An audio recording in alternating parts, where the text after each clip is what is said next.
Hey folks, huge thank you to Caden Gardner, the genius behind the Cadenverse. Make sure to go check out his video on his channel called My School Camping Trip Went Horribly Wrong, which is a story that's connected to this universe and features a Nemesis appearance shortly after following this story. Link will be in the description below.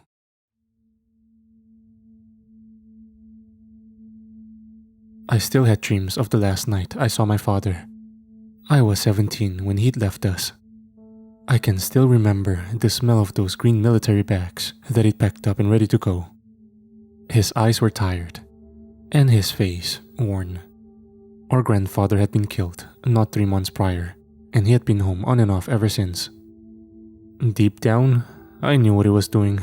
The man was a former Marine. He knew 2 things in life. Those 2 things were family and violence. You mess with one, and you get an overabundance of the other. I was standing in the living room door frame as he put his bags next to the door. He barely registered me standing there until I cleared my throat. I left some money on the counter for groceries. I should be back here in a few days, he said. Just a few days? Last time you were gone for 2 weeks, I replied. Dad sighed and turned to me. Trent, I gotta do this. I need to do this. You'll understand when you're older. I scoffed. Michael needs you. Anne needs you. I need you. Dad only looked at the ground. I'm sorry, kid, he said, right before he walked out the door. I woke up to that dream irritated. I sat up in my bed and looked at my alarm clock. It was 4:13, 2 minutes before I was supposed to get up. I groaned. I wasn't gonna lay back down for 2 more minutes of sleep. That was when I noticed the bed next to me was empty. I groaned again as I got up and made my way into the kitchen of our small apartment. Ophelia sat staring at the table, rubbing her temples. My eyes drifted from her to the empty bottle of Tippis whiskey in front of her.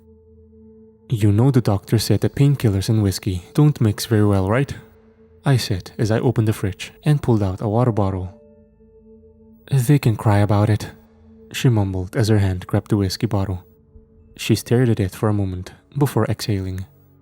2 more weeks, she said before blowing her hair out of her face. I took a swig from the water bottle before turning back to the sink.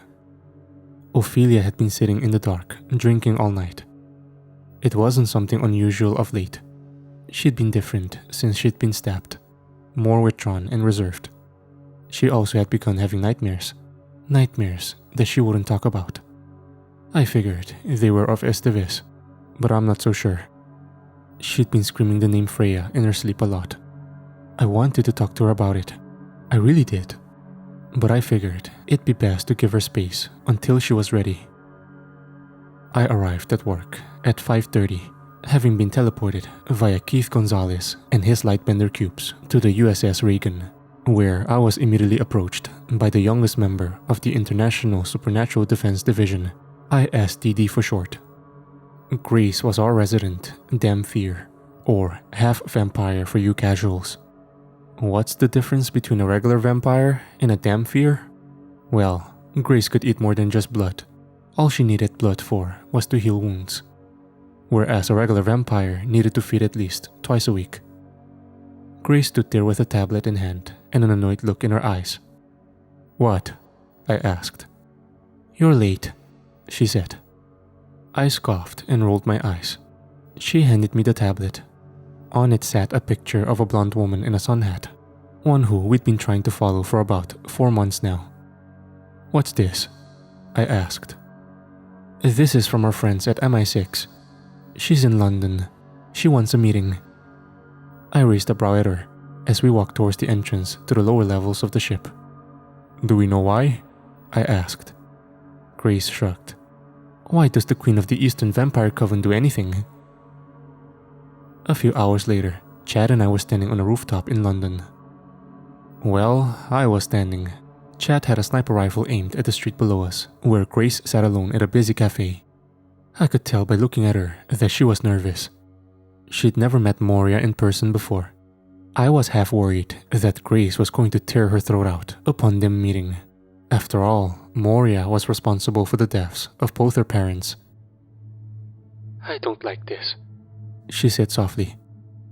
"Relax," I said. "It's too public a place for her to start a fight."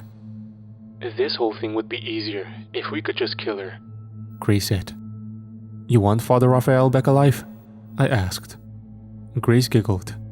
"That's funny. You think she's gonna keep him alive? Especially when she told me to come alone?" "You are alone. Sort of," I said. That was when a woman appeared from the crowd ahead of Grace.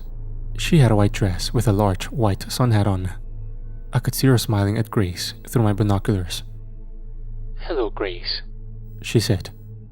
"Miss Tippis," Grace greeted. Moria sat down gracefully ahead of her agent. "You can call me Aunt Moria if you wish." "We aren't family.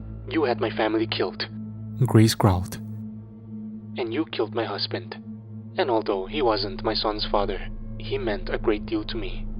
Now, does your boss want to hear my offer or not?" Grace went quiet and stared the woman down for a few seconds. Moria smirked. "I want a truce in exchange for Father Raphael and the Lazarus canister that Victor bestowed upon me," Moria said through a smile. That got my attention. My heart rate accelerated slightly. "Did she just say Lazarus canister?" I asked. "Yes, I did, Mr. Grayson. Yes, I did," she said as she looked directly toward the rooftop I was standing on.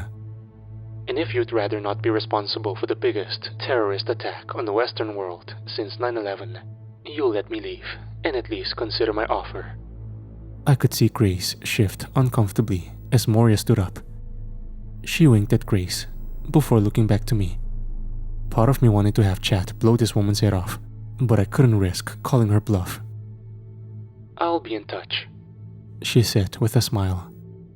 She vanished into the crowd. Our next stop was the MI6 headquarters, where we'd meet with Rachel and discuss a plan of action. The Brits were obviously pissed. I couldn't blame them, not after the Big Ben incident. I let Chad and his wife catch up while I started going through files and doing research. Moria and the EVC, or Eastern Vampire Coven, were good at keeping a low profile. But that doesn't mean much when you've got access to Vatican and MI6 files on them. Moria and the EVC had been in what I could only describe as a proxy war with the AVC, or American Vampire Coven, for over 100 years. From what I could gather, there was an incident in 1899 that kicked things off. The American Coven was led by her own son, a vampire called Van Tippis. I found incidents involving Moria in 15 world conflicts, including World War I and II, Korea, Vietnam, the Russian invasion of Afghanistan, and the Gulf War. Hell, I even found incidents that took place in Africa in the early 2000s. The EVC was good at living underground. They made most of their money from the drug and human trafficking trade. They were criminals for all intents and purposes. The AVC, on the other hand, was a lot smarter in their approach. Ever heard of Tippis Whiskey, Tippis Mining, Tip Club? They're all owned by Van Tippis. Or they were, until around 5 days prior to me doing research. Someone bought all 3 companies from the Tippis dynasty. That someone, Gideon Pharmaceuticals. This was something that set alarm bells off in my head. If Moria suddenly wanted a truce, was it because Gideon was suddenly working with her enemy? What had happened? I was looking at Moria's file when there was a knock on the door to my left. I turned to see Grace leaning against the doorway. "Your aunt sure does get around," I said. Grace rolled her eyes. "Speaking of," she said as she held up a cell phone. I turned and looked at her. "She's made contact. She wants to meet. Place and time TBD." Grace said. I took a deep breath. Moria seemed strangely desperate to negotiate. That, combined with what I just learned about Gideon, I started to think I might be onto something. Grace and I walked into the room where Chad and Rachel were doing research. Chad was stroking his mustache when we walked in. "I've got incidents in Vietnam, Cuba, Russia, all over Europe. Those are just the CIA files," I said. Rachel looked at me, almost as if she was reading my mind. "You think with Victor gone, she's changed her mind about joining their cabal?" Or she's scared, I replied. Of us? Asked Chat. You read the files on the Shadow Wars. If I were her, I'd be terrified. That was when he appeared, right next to Chat. It isn't you she's scared of. All eyes were on Abel now. The Horseman of Death had his hands in his pockets.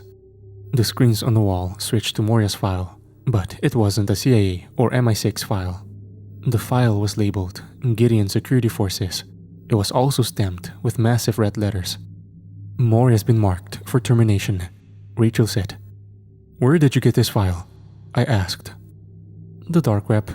She's also got $1.5 million bounty. Oh, fuck, groaned Chat. All we could really do at that point was wait for Moria. MI6 couldn't find her. We couldn't find her. She'd kept herself well hidden for over 100 years. She was, for all intents and purposes, a professional. We wouldn't hear from her for a few hours. I was on the roof of the MI6 HQ taking a phone call from the Horseman at the time. I'd just watched footage he'd sent me. Footage that made my skin crawl. In the first part of the footage, there were 2 men at a gate checkpoint to what I'd been informed was a Vatican-run facility, making them members of the Swiss Guard. A man in a dark hooded cloak approached one. The guard put his hand out and ordered him to halt, but the man moved in a blur, cutting the guard's throat with his sword in an instant. The second guard went to raise his rifle, but a black knife exploded out of the front of his chest. His assailant, a familiar face that I'd seen in images given to me by one of my own team members. It was Keith's adopted sister Lucy, a demigod, the daughter of the late Hector Morales, or as the myths and legends called him, Quetzalcoatl. The cloaked man, along with Lucy, entered the building. A fight ensued. They cut their way through the hallway, carving a path of blood and gore as they did so. They eventually made their way to a massive steel door, where they were joined by a red flash of lightning. A flash in which the massive red-armored samurai known as Raiden stepped forth, alongside a skinny man in a suit. My mind buzzed for a moment as I tried to think. Was Raiden locked up at Sunshine? We'd caught him during the Battle of Grozny. This didn't make any sense. Then again, we didn't run Sunshine Prison. The government did, which meant Gideon probably had access to it. It was an uncomfortable thought, but realistic given who we had been dealing with. Raiden melted the door with his lightning. Then, the cloaked man tossed a smoke grenade inside the bunker.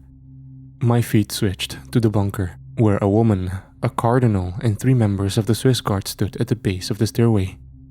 The Swiss Guard's guns were on the door, but a cloud of smoke was rapidly filling the room. The guard readied themselves. The woman went to say something, but the guard next to her was suddenly hit in the face by a black dagger. The cloaked figure emerged from the smoke, snapping one of the Swiss Guardsman's rifles like a twig before shoving one half through his face, barrel first. The last guard was killed by Lucy with another of her daggers. The cloaked figure stood there watching the woman for a moment as the smoke moved around them. The woman had both her hands up and 2 fireballs hovering over them. A witch, I'd thought. The figure removed his hood, revealing a man with long inky black hair that accompanied a well-trimmed beard. He pulled his sword, which ignited with red flames. It was then the audio kicked in. You. The woman sneered. Me. The man sneered back. The woman threw a fireball at him, but he caught it with an outstretched hand. You're gonna have to do better. The man was interrupted as the woman waved one of her hands. Lucy was sent tumbling into the man by an invisible force. The woman power-walked over to him, 2 more fireballs hovering. She was ready to burn this man to ash. Then came another voice. Stop! The woman came to a halt, then looked behind her. The man in the suit stood there with Raiden, who was holding the cardinal up by the back of his neck. She stopped and then turned. Who the hell are you? She asked. Just someone who requires something you possess. Now give it to me, or I kill the cardinal. Don't, Megan! Don't! The priest bellowed. Megan threw her fireball at Raiden. The blast knocked him backward. He dropped the priest, who somehow landed on his feet. The suited man smiled. That was impressive, he said, right before flinging a knife into the priest's throat. No! Megan screamed as she unleashed a volley of flames at the man, who just stood there inside of them, smiling. Megan was then tackled to the ground by the cloaked man, who yanked a necklace from her neck. A necklace that I couldn't really get a clear look at. It's been a pleasure, he said. Then, in an instant, everyone still living, aside from Megan, vanished from the room. I'd finished the video and been on the phone with Abel. Who's the cloaked guy? I asked. That is Vlad Tipis. And before you ask, I don't know who the suited man is, he replied. I thought for a moment. I'll have MI6 put his face into the algorithm. If he shows up on any cameras connected to the internet, we'll know. Good plan. I'm sending Megan your way. Vlad is in possession of Kane's medallion. We need to get on this. Quickly. Vlad is Moria's father, right? I asked. What are you thinking? He asked. I took a deep breath. I think we need to talk to her. That was when Grace walked out with her cell phone in hand. Moria's just set up a meeting location, she said as she turned to look at me. Who's he talking to? She asked. As if in response to her question, the horseman and Megan appeared behind me. Grace got out a soft, "Oh." A few hours later, we were on a chopper en route to the meeting location. It was an airfield in a wooded area in Scotland. I can remember watching Grace during the ride. She seemed irritated. I knew why. She didn't like the plan. She didn't trust Moria. I didn't blame her because I didn't either. But she had a deeper connection than I did. She hated Moria because Moria had taken from her. There was a small part of me that was worried that she'd try to kill Moria once we touched down. Megan also came with us, after she'd cleaned up, of course. Along the way, she explained what happened between her and Vlad. Vlad had tried to send her to purgatory in the late 1800s, but she'd been saved by a US Marshal. She explained that Moria had helped her bring a mountain down on Vlad. I had the thought pass through my brain. I was curious as to if her father was part of the reason she'd suddenly been trying to find a truce with us. I knew her son ran the AVC. I knew they were having a never-ending vampire war. I wondered if she knew Vlad was in Europe. Combine that with the bounty on her head. We landed on the runway, right across from a small white private jet. Moria is standing ahead of it, waiting for us. She looked up at me and smiled. Well, if it is in the ISDD, she said. I stepped out of the helicopter, Chad and Megan behind me. Grace had stayed on. We're not here to play games, Moria. Where's the priest? Moria waved her hands, and the now one-eyed Father Raphael was marched down the plane steps. Are you prepared to hear my terms? Moria asked. Terms? You run a human trafficking ring, I barked. Moria only smirked. Girls gotta eat, she said seductively. I gritted my teeth for a second. Fine, let me ask you this first. Where's your father play into all this? I could see her take a step back, almost as if the words physically hurt. She brushed her blonde hair behind her ear. That was when her plane suddenly exploded behind her. We were all sent to the ground by the sheer force of the blast. It took me a second to get the pistol from my jeans and get to my feet. Megan was pulling Chad to his feet. Gunfire started to ring out. I turned towards the source, where I could see a squad of mercenaries in black uniforms. Gideon security forces, no doubt. In the front stood someone I recognized. He wore a white brim hat and had thick mechanical goggles on his face. His face was covered by a black mask.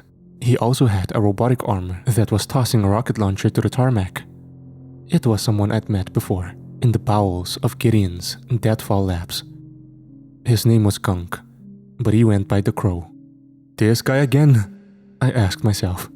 By this point, we'd taken cover next to my chopper. Moria had gotten to her feet and was now standing across from the Crow. The plane was burning behind them, while the GSF gunned down Moria's men. Moria? The Crow's robotic voice sneered. You colored your hair. What do you want? Moria hissed. You violated our agreement. Moria chuckled. I'm just trying to survive. I looked up at Grace, who was still in the chopper, her hands holding an MP5 in a death grip. I looked at Chad, who shrugged at me. I smiled. Then, I put my finger to my earpiece. They're here. Taro, Rachel, you're up, I said. Loud gunshots rang out from the tree line. Several of the mercenaries crumpled to the ground. I emerged with my pistol aimed at the crow, Grace with her submachine gun. The crow put his hands up, his masked head tilted to one side. I could hear his heart beating steadily. How'd you know I was coming? He asked. Where's my medallion? Asked Megan. The crow shrugged. How should I know? We know the AVC is working with Gideon. Chad boomed. Huh. Okay then. Your medallion is gone. Just like. The crow suddenly just vanished. My eyes widened. I turned to Megan. Megan shrugged at me. I turned to where Grace was helping an injured Father Raphael to his feet. My eyes then went to Moria. She was looking straight at the plane with her shoulders slumped. It seems I'm in need of a ride, she said. I chuckled. It seems you're about to be taken into custody. A few hours later, I was sitting across from Moria in the USS Reagan's interrogation room. We had cuffed her to the table. Not that it would do shit. I'd gotten an explanation on this medallion by Megan shortly before our interrogation. What it boiled down to was the necklace was a key to an ancient monolith system to other realms or planets. It also had the ability to send people to purgatory. Moria didn't seem fazed by being put in the interrogation room at all. I was honestly a bit cold, but that wasn't anything I couldn't handle. So, this medallion that Vlad has, Megan tells me it's a key. Is that correct? I asked. It is. What can you tell me about your father? Moria gave me a serious expression, clearly not liking the line of questioning. He's ruthless. He thinks himself a conqueror. He wants to conquer humanity, subjugate it. He doesn't realize there are more of you than us. He's going to get our entire race killed. I looked down at Moria's file. The SNOD had her listed as a master manipulator. It also listed her as a sexual deviant, which was ew. Subjugate humanity. What exactly were you trying to do 2 months ago? Ensure our survival. Right. Moria smirked at me. You better figure out what he's doing, and you better do it fast. If Father is planning on making moves with the medallion, mountains of your people will die. I don't doubt that, I replied as I pulled a picture of the suited man from the file. It wasn't in her file originally. I'd put it there to see if I could get any information from her. Tell me, who is this? I asked as I tossed the picture onto the table. Your father is working with him. Now, we don't have any information, but if I had to guess, I'd say he's probably a rogue god. Moria looked at the picture with a confused look in her eyes. I actually don't know. I took a deep breath. I didn't like that answer, but there wasn't much I could do about that now, was there? I put the picture back into the file. Moria smiled at me with a raised brow. So, now that you've got me all tied up, is there anything you want to do with me? Or to me? No, I said. What if no? The rest of our talk yielded little result. I would regroup with my team. Abel would explain that of the monoliths that the medallion could unlock, only 2 were even tangible targets for Vlad, as the Colorado one was buried under a mountain. The one in Israel was permanently shut. That left 2. One in China, which led to a jungle realm that didn't have a name, and then one in Norway, which led to Jotunheim, a realm populated by cannibalistic giants. That, combined with Miguel coming into the room saying that they had a hit on MI6 algorithm at an airport in Oslo, of all places. Well, we knew where we were going next. I'm sure you're wondering what Vlad would want from the monolith in Norway, what he could gain from a portal to Jotunheim. It wasn't all sunshine and rainbows though. When Miguel brought me the hit on the algorithm, the image that was on there was unsettling. The suited man was staring at a security camera and smiling, almost like he knew. He knew we'd see him. He knew we'd come for them.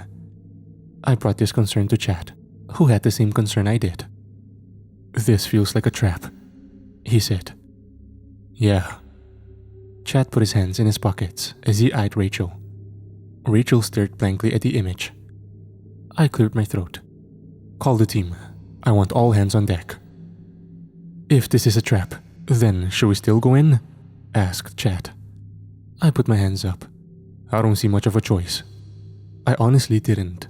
The monolith was inside a museum that had been recently built in a small city called Hiampinislan.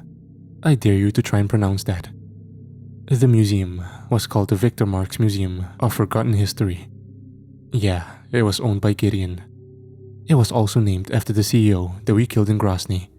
The rogue angel that we killed in Grozny. The one who created the Lazarus canisters that turned people into crawlers. As you can imagine, we wanted to burn the place to the fucking ground. We'd gathered the team a few hours later. I'd thought about teleporting in, but as you can probably imagine, the museum was warded. That and we had no clue what we were walking into. Instead of teleporting to the city, we teleported ourselves and a few choppers to the sky above, using a teleportation spell from Megan. We had left Moria on the ship, in the brig. It was night when we arrived. I can remember cracking my neck inside my Nemesis suit. My HUD read the vitals of all the team members aboard. Grace sharpened a silver axe as she looked at me. "What's gonna happen to Moria when all of this is said and done?" she asked. I took a deep breath. "I don't know, kid." Grace looked at the ground. "You know what she took from me?" "I do." "Good." I leaned forward, the blue glowing eyes of my helmet looking into hers. "Moria's a scum piece of shit human trafficker. She'll get hers, Grace. But first, we complete the task at hand." Grace glared at me for a moment, then looked over at Keith. Keith had a tight grip on his blaster. I could see his hands pulse with white energy periodically. He'd joined the ISDD for a chance at finding Lucy. I could tell by his breathing that he had her on his mind. The men wanted to kill her for what her father had done to him, for the hand she played. The security footage from the Vatican was all the evidence he needed to know that she was evil, just like Hector had been. I knew why Grace had glanced at him. She wasn't the only one dealing with people who hurt her. I think she may have been a little jealous that we didn't need Lucy alive. We landed a few blocks away from the museum. Chat, Rachel, and Terrell landed on a nearby rooftop to give us cover. My team, Megan, Keith, Grace, along with Agent Ray Bussey and Miguel Rodriguez. Like I said previously, it was night. The museum ahead of us was a large, mostly glass building. The building had neon lights in the front that read the museum's name on it, Victor Marx Museum of Forgotten History. We stuck to the shadows of the buildings ahead of it. The city was typical for a city in Norway. It was surprisingly modern. Most of the buildings were a mixture of concrete and glass, with the occasional glass-only building. We approached the building cautiously. I was at point with my Scar L raised and loaded with silver-tipped ammunition. There weren't any guards at the front door, but the glass had been smashed open. We moved swiftly. We knew that the monolith was on the museum's lowest level, akin to the basement. My HUD already had a map of the museum pulled up. We were in a Roman exhibit with texts about the 9th Roman Legion and a mythical battle with a dragon when we encountered our first batch of resistance. A fast-moving vampire that we put down with well-aimed silver ammunition, the heart and the head. In the next exhibit, we encountered 2 more. Grace took out one with her tomahawk, while Keith blasted the other in the face with his blaster. We made it to the lowest level, where we walked in just in time to see Vlad placing the medallion into a circular slot situated on a massive stone slab that was covered in ruins. "Stop!" I bellowed as I let off a spray of silver ammo into his back. Vlad fell forward. The guards next to Vlad opened fire with their rifles. My team ducked for cover. The bullets glanced off of my armor. I shot down one of the guards with my next volley, while Megan used her telekinesis to fling one into the nearest wall. Vlad groaned as he regained his balance. He touched the wound where the bullets exited his chest as he turned to me. My HUD was going crazy with an energy signature rising warning. Vlad smiled at me as he looked at his own blood. Silver ammunition. Effective. On any vampire except me. I switched my rifle for my sword as I went to engage. Vlad laughed as he pulled his sword. Mine ignited a neon blue while his burst into red flames. He moved fast, bringing his sword down hard on me. I raised mine to block with one hand while emptying an entire Mac from my 1911 into his stomach with my other. I could tell that it hurt. However, I knew it wouldn't bring him down. He stumbled backward. I went on the offensive with my glowing blade. My first shot would have taken his head. He ducked under it and slashed his sword across my armor. This told us two things. 1, he was way faster than I was. 2, he couldn't get through my armor. He seemed to realize this at the same time that I did. He took a step back and readied himself again. The entire monolith was glowing white now. I was about to step forward to press my attack when Vlad was suddenly hit by a fireball that knocked him on his ass. Megan and I stood over him. Vlad smirked at us. Of course, the Witch and the Omega. Tell me, Mr. Grayson, that is your name, right? Has she told you about your family's history with me? Megan stepped forward, ready to hurl another fireball, when Vlad produced something in his hand. It looked like a switch. My HUD zoomed in on it. It was a detonator. Vlad smiled. That was when a shadow suddenly blocked out the light emanating from the monolith. I looked up to see a massive humanoid standing there looking down on us. One that had to be 20 feet tall. Its skin was a shade of yellow, and its teeth were rotten and jagged. It smiled as it took a lumbering step forward. My eyes went back to Vlad, who was about to be executed by Megan. But he simply flipped the switch with his thumb. There was a flash. The next thing I knew, I was standing in a jungle. The sounds of wildlife around me were loud. The sun was high in the sky, and I could feel the hairs on my arms stand up under my suit. My HUD went to work, scanning my surroundings. I caught a humanoid heat signature in the brush next to me. Megan exploded from some foliage. This isn't right, she said. No shit, where are we? Asked Grace as she approached us from behind. Looks like the Amazon, said Keith as he appeared from behind her. How do you know what the Amazon looks like? I asked. Keith shrugged. I spent some time in Rio. It sucked. I got stabbed twice. I looked around. Where are Ray and Miguel? I asked. I'm over here, Miguel said from my left. He was typing away on the tablet fixed to his wrist. I don't have any signal, he complained. I put my finger to my ear. Chat, can you read me? I asked. I received nothing in return, except static. My HUD was sending me warnings that said no signal. Same here. I turned to Megan. Where were you trying to teleport us? Outside of the museum. Someone must have tampered with my spell, she said. That's possible? I asked. With the right wording, I'm honestly surprised we teleported anywhere. Well then, let's find Ray so we can get back. That's gonna be a problem, Megan said. Why? This whole area is warded. I can't teleport us out. I grumbled under my breath as I tried to orient myself. We were now stranded, Lord only knew where. We had no way to contact anyone. All we could do now was survive. I looked up at the sky, and then came the scream. It sounded like a human scream. It sounded like Ray. Then came the gunshots out in the distance. This was followed by another scream. This one louder and more guttural. This one wasn't human. I turned to everyone in my group. We didn't have time to waste. We all knew what had to be done. We ran towards the scream like a bunch of white people in a horror movie. The jungle was thick. It also had gone silent once the screaming started. We ran fast, pushing our way through brush and foliage. I was first into the clearing. First to lock eyes on the pyramid. It looked almost Aztec or Mayan by design. It was also tall.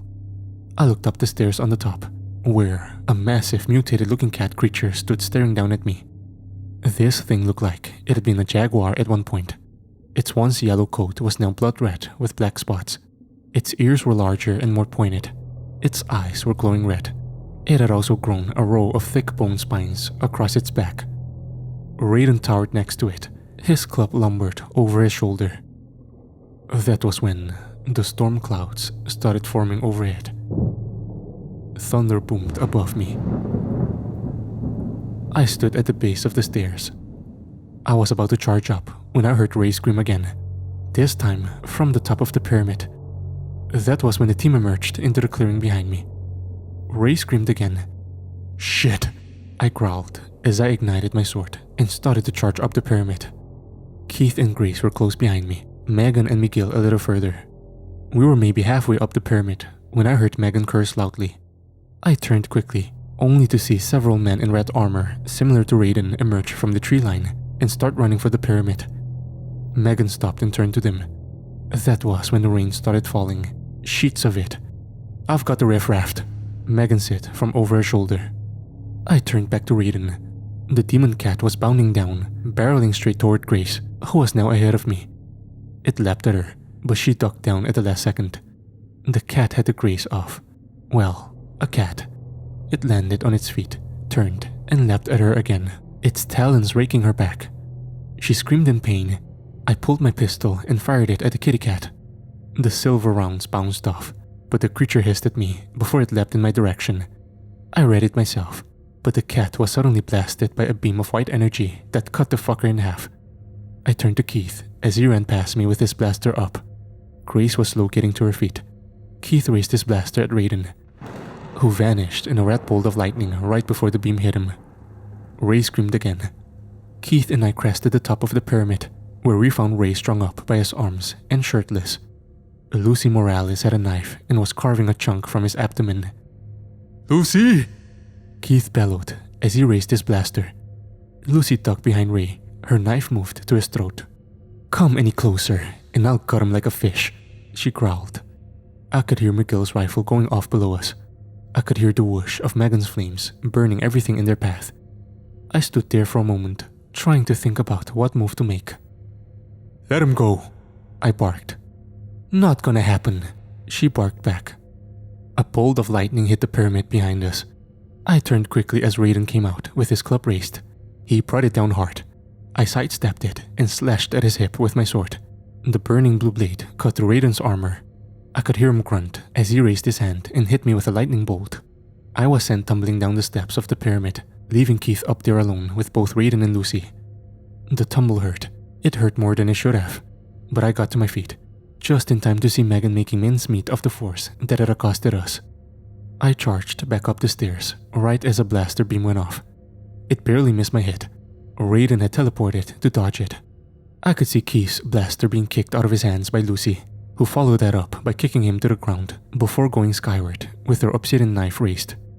I intercepted her, catching her by her throat and holding her above Keith. The metal gauntlets on my suit were crushing her windpipe. "What's the warden keeping us here?" I demanded.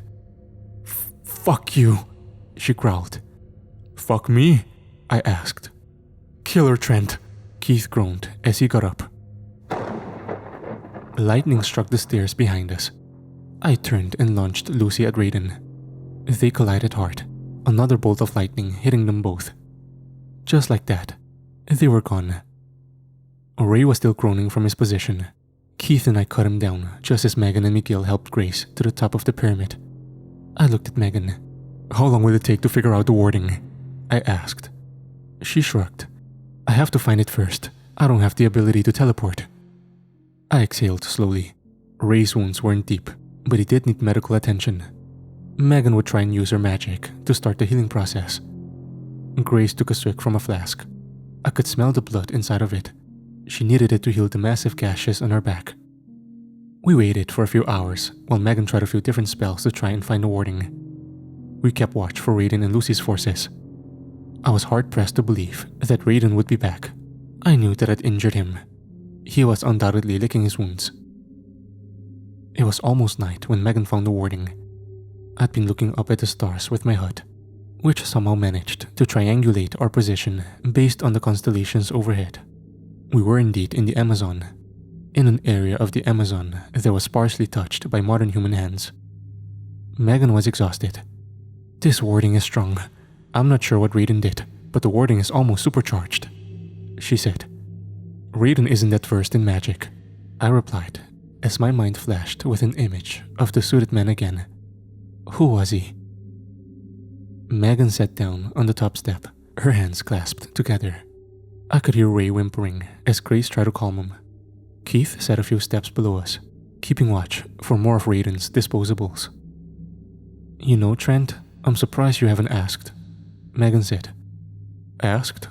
About what?" I asked. "Vlad, the Grayson family history." I laughed softly. I'd read the files. The SNOD files from the 1960s. I knew that my grandfather had an encounter with Vlad in Vietnam. I knew that story ended with Vlad being set on fire via flamethrower. I could remember the shock I'd felt about having a family history with the SNOD unit. My grandfather had retired in the early 2000s. Then, he was murdered 6 years later. I wasn't sure if my dad knew or not, but I did know that it was probably because of my grandfather that Shaw had recruited him. "I know about my grandpa," I said. Megan laughed softly. "Ah, Gene Grayson. I remember him. He had a weird affinity for chocolate." Megan said softly. "Yeah, believe it or not, he hated chocolate when I knew him. Something about it giving him diabetes," I said. I knew his dad too, and his great-uncle. Great-uncle? He was a colonel in the Union Army. He died helping us fight against Lilith and Vlad. It got quiet as she looked up at the stars. It was surprisingly clear now. The stars were brilliant, and the jungle was alive. Megan looked down at the steps. She seemed like she wanted to tell me more. "You ever hear the story of the 9th Roman Legion?" she asked. "Yeah, a few times. Abel says they died in hell." "They did. All but one. A soldier called Marcus Octavius. Soldier's the wrong word. Merlin called him Centurion. Centurion Marcus Octavius, the last of the 9th. He was a friend," she said. "How old are you?" I asked. Megan laughed. "I was born in 484, if that helps." It was my turn to laugh. "Marcus Octavius. He went through hell. His brothers died. He joined a group that dealt with Kahinian and extra-dimensional threats. He fell in love. She died at the hands of a cult. He lost his best friend, his brothers, his love. But he pressed on. That man was there when Vlad split from Lilith. He and I helped Vlad become free of her. But Lilith never forgot. Marcus had 3 children and 1 grandchild at that point. Lilith showed up and killed 2 of his kids, leaving his youngest daughter and her husband to raise his grandson. That grandson was the first Grayson in your family tree." Megan laughed again. "You know, you look just like Marcus's son." I considered this for a second. I could see the guilt in her eyes.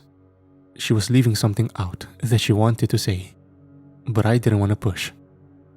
"You clearly know more about my family than I do," I quipped. Megan laughed softly again.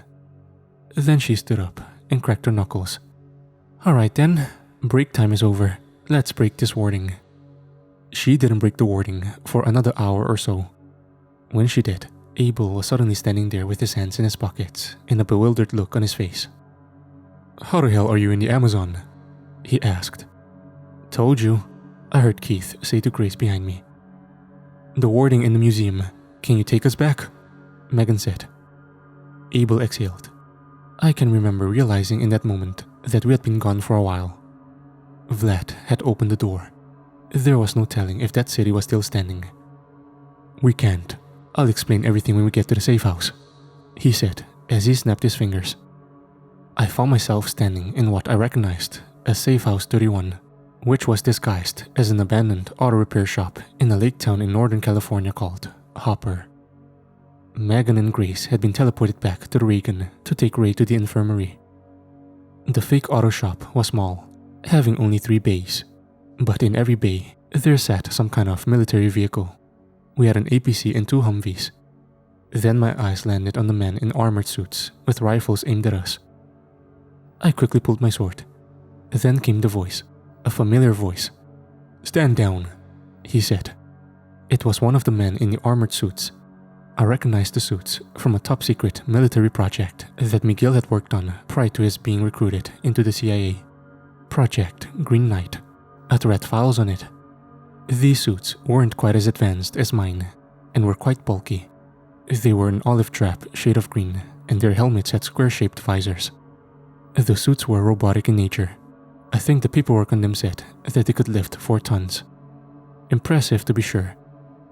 The lead one, the one who was speaking, pulled his helmet off. Then, a wave of realization came rushing back to me. I knew this man. I'd served with him in the army. "Vargas?" I asked. The man smirked. "You look a lot more alive than your file says. How'd you manage that?" "Steroids," I replied as we shook hands. The arms on his suit were a lot less bulky than everyone else's. It was when I shook his hand that I realized the arms on his suit were his own arms. I guess he'd lost his during a mission and had been re-outfitted with mechanical ones by the new guy who replaced Miguel at DARPA. Vargas motioned me to walk with him. "We've got someone else here too," he said. I looked ahead of myself, where I found Ophelia standing there at a table, looking at a map. My heart fluttered. She eyed me and smiled softly. Aisha was there too, her spear in hand, looking down at the same map as Ophelia. What I learned next was that our team vanished, and a horde of giants decimated the town in Norway. The city was a bloodbath, and Special Forces units were initially sent in as backup for us. Chad, Terrell, and Rachel were trapped in the city. We tried to send air support for the Special Forces units, but they had been crashing into some kind of invisible dome barrier that had surrounded the city. Abel's explanation was that the dome was a blood magic warding, a warding that he theorized was put up to protect the initial invasion force while they brought the rest of their army through. I can remember seeing a video on the Random Onion of a helicopter colliding with a barrier. The front of the aircraft flattened hard with an audible crunch before it began to fall. It bounced off the barrier a few times before landing on the street, exploding into an orange fireball as it landed. That was when I noticed that the inside of the dome was filled with a thick fog. Chad and Rachel were trapped in it, with a bunch of flesh-eating giants, and Vlad. Just the thought of that made me feel nervous. I had to know one thing though. "Why are we in California?" I asked the horseman. Abel looked at Ophelia. "Agent Wild?" Ophelia looked up from the map. "The dome is blood magic. How do you break a blood magic spell?" "Kill the enchanter, or force them to lift it," I answered. "If Vlad is the enchanter, and he's under the dome, we can't kill him, but we can get some leverage," Abel replied. "Vlad's grandson," I said as I remembered the files. "Bingo. He's in town?" Vlad's grandson Van wasn't just in town. He practically ran the city, from the Tippis distillery to the tip clubs. Ophelia and Aisha had been scouting. There were several in the area, and Van Tippis liked to spend more time partying at them than actually running his business. Maybe that's why he sold to Gideon. Ophelia had been looking for him. We thought that he might be in the main facility, a massive tip club that sat just off of the highway. We discussed our plan of action. Aisha and Keith seemed pleased to see each other, even going outside to have a private chat. I can remember this because one of the members of Vargas's team suddenly shot to his feet from his computer. "We've got some company." I could see his screen. Aisha and Keith were standing across from a man in a dark leather jacket. A man who wore a katana on one hip and a rolled up whip on the other. Keith had his blaster raised. Aisha stepped in between them before hugging the man. I barked a few orders before walking outside through one of the garage doors, the bay behind the door containing an APC with a 50 cal attached that Miguel had gotten on. Aisha's eyes were large as they landed on me. Keith didn't take his eyes off of the man in the jacket. "Y'all making new friends?" I demanded. "No," Keith replied. Wait! He's my brother! This is Takeshi!" Aisha barked. "Tak what now?" "Takeshi," the man said as he stepped forward. I was formerly a member of the Order of Light. Why are you here? I asked. Takeshi put his hands up. I've been looking for Aisha since our former temple fell. I'm here to help you. He thought for a second. And to warn you. Takeshi was formerly a student under the same Grandmaster as Aisha. He'd been kicked out after he killed a prisoner in a fit of rage. He claims he left of his own accord. I'm not sure I believe him. Before Takeshi had left the order though, he had made several contacts that all worked for various rogue gods, the Lightbenders being an order that used to hunt the bad ones. It was through one of these rogues, called Prometheus, that he learned of our location. It was also through Prometheus that he learned that Van was aware of our presence here, although he didn't know how, or at least Ophelia and Aisha's, saying that he'd made a deal with Van to evacuate his sister before Van came for us. But Takeshi didn't really care for Van. He decided to come warn us instead of taking Aisha. I guess Van figured this out because Takeshi got a text message a few moments after he told us. A text from his rogue asset, which said, "You shouldn't have done that." We found software on his phone that was feeding audio to wherever Van was.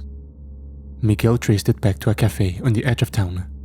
I guess, like Takeshi, Prometheus was playing both sides. There was a sudden flash on the news. Police were surrounding a cafe as a group had taken hostages. We all realized, much to our horror, the cafe was the same as the one we traced the text to.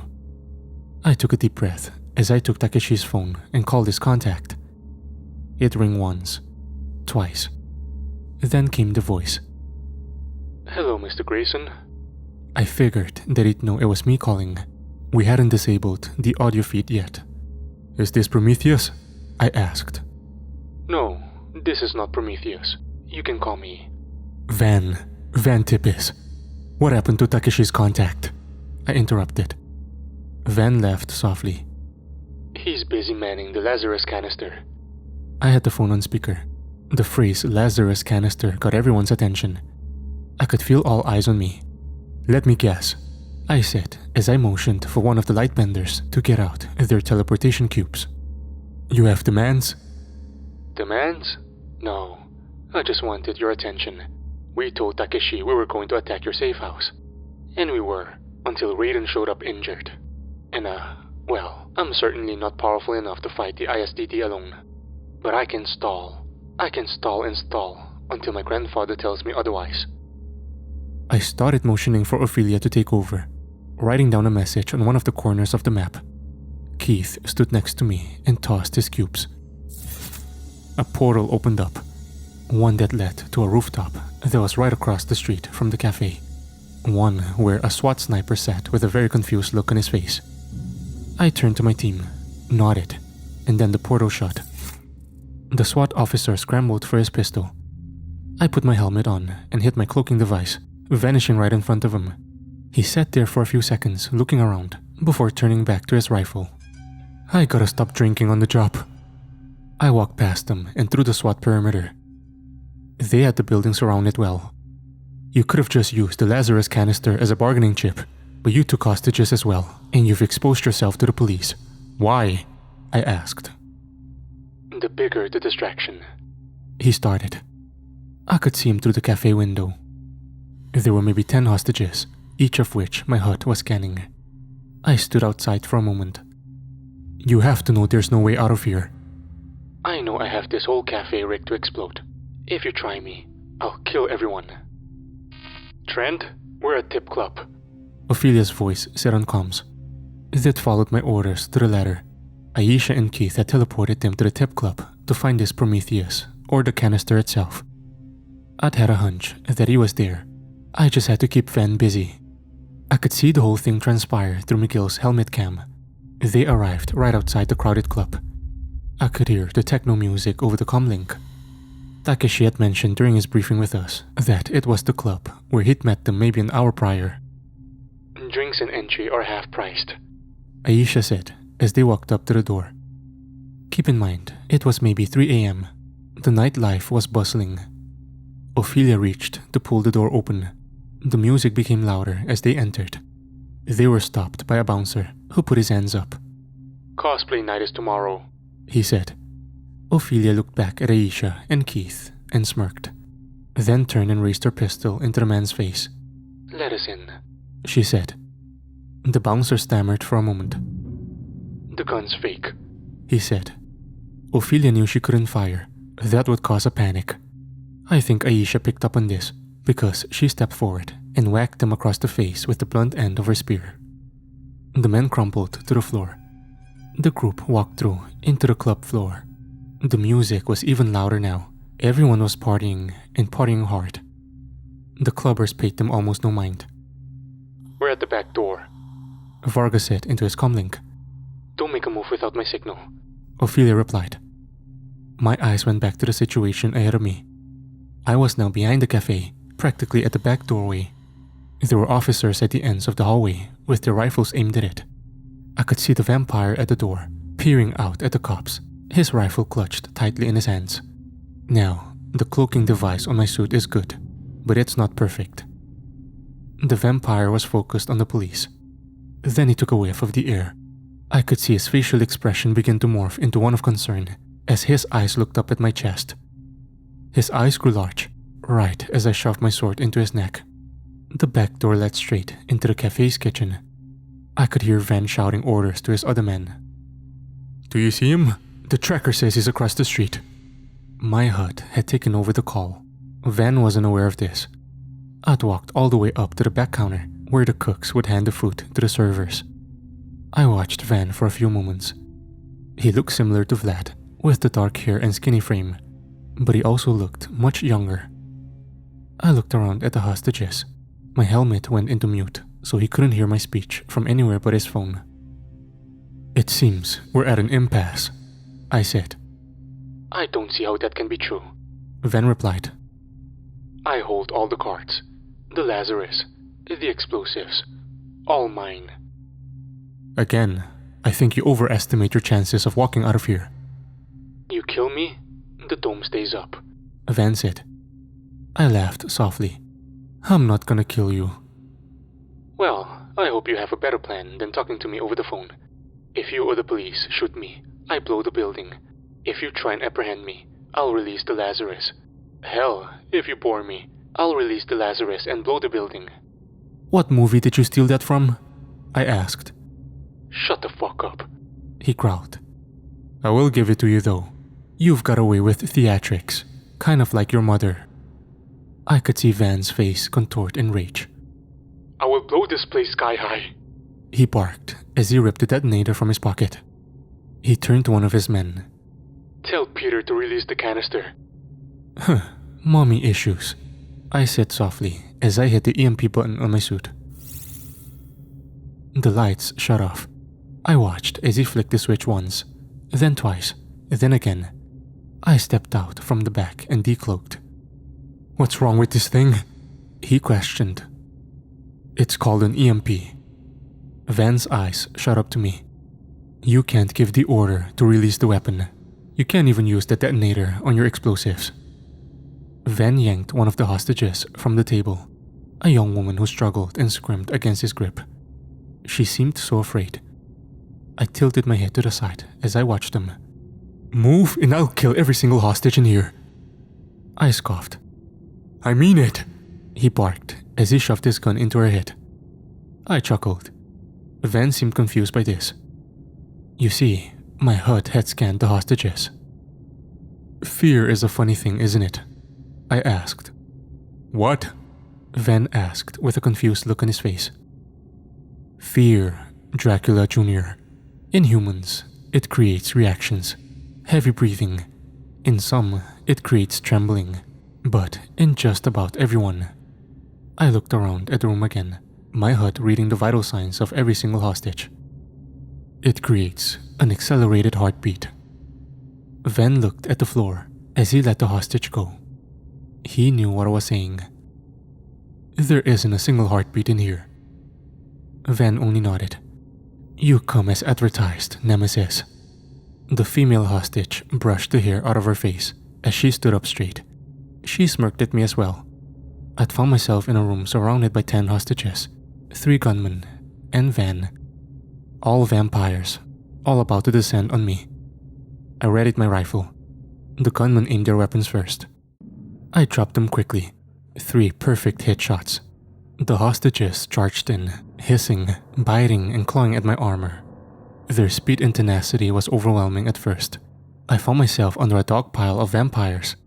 I could hear Van making his way to the back door. "Ophelia, he's making a run for it." One of the vampires was sitting on my chest and hammer-fisting the face of my helmet. 2 more held my arms and legs down, while another tried to yank the sword from my back. I was in a tight spot, but I wasn't panicking as I had literal plot armor on. I had been in a similar situation with a skinwalker, only escaping because I was able to get my thumb around a flashbang. I'd learned a very important lesson then. I'd be dead if it thought to hold my arms in place. "Detonate the vamp killer," I said. There was a bright flash. I could feel the explosion on my armor right above my ribs, right where I'd kept the grenade. Silver shrapnel went everywhere. I found myself free to move around. I pulled my sword and went to work, cutting down every single vampire in the room in mere seconds before making for the back door. "Trent, the canister isn't here," Ophelia said into comms. I knew I needed to catch Van before he found a way to make the call. I could hear the gunfire from the police in the alleyway. I got to the door, where I found Van holding one of the cops by his throat as he pulled the phone from the officer's pocket. He turned to me and sneered. I pulled my pistol and tried to shoot the phone, but Van's hand moved in a blur as he dialed the number. I moved towards him, still firing my pistol. That was when the yellow portal opened up behind him. Takeshi leapt out with his burning sword raised, slicing his wrist right as he hit dial. I aimed my pistol and fired. The phone blew into a million pieces. Van roared in pain as I grabbed him and pinned him against the wall. Takeshi stood behind me. "Where's the Lazarus?" I demanded. "Fuck you." I looked at Takeshi. "Why do they always say that?" I asked. Takeshi shrugged. I slammed Van into the wall even harder, then pulled my sword and shoved it into his leg. Van screamed in agony. "I told you, you're not walking out of here. Now where is it?" The distillery," he said. "Did you hear that?" I asked comms. "I did. Heading there now," Ophelia said. Van laughed. "What's so funny?" I asked. "Did you ever wonder how we knew Ophelia was in the city with a light bender?" I cocked my head to one side. "Because of Takeshi." Van looked at Takeshi and laughed. "I got the information from them," Takeshi said. My eyes narrowed in my suit. "They're here for her." "Who? Who's here?" I asked as I shook him. "Her people." I was more confused than anything. "Ophelia?" I asked on comms. Her voice came back garbled, almost like her comms were being jammed. "Under attack," was all I could hear. I turned to Takeshi. "Take us to Tep Club," I commanded. We arrived to find the building burning.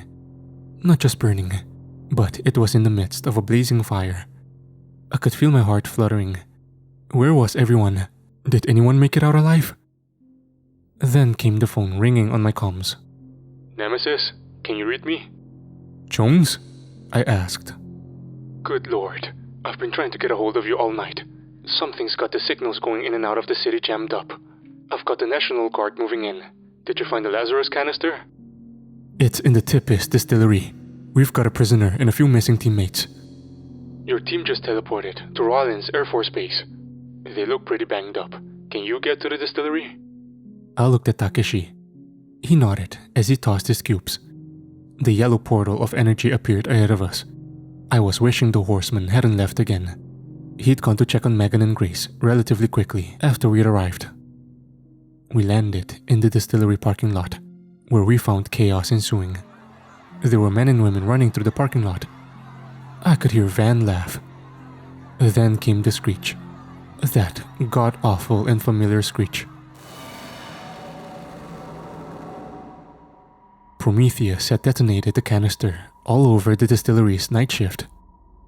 I saw the first pale-skinned infected come running from one of the factory's garage doors and leaping onto a civvy's back, its claws making a mess of crimson splatter and gore.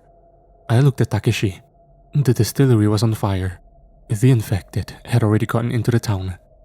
I can remember feeling numb in that moment. There wasn't much we could do.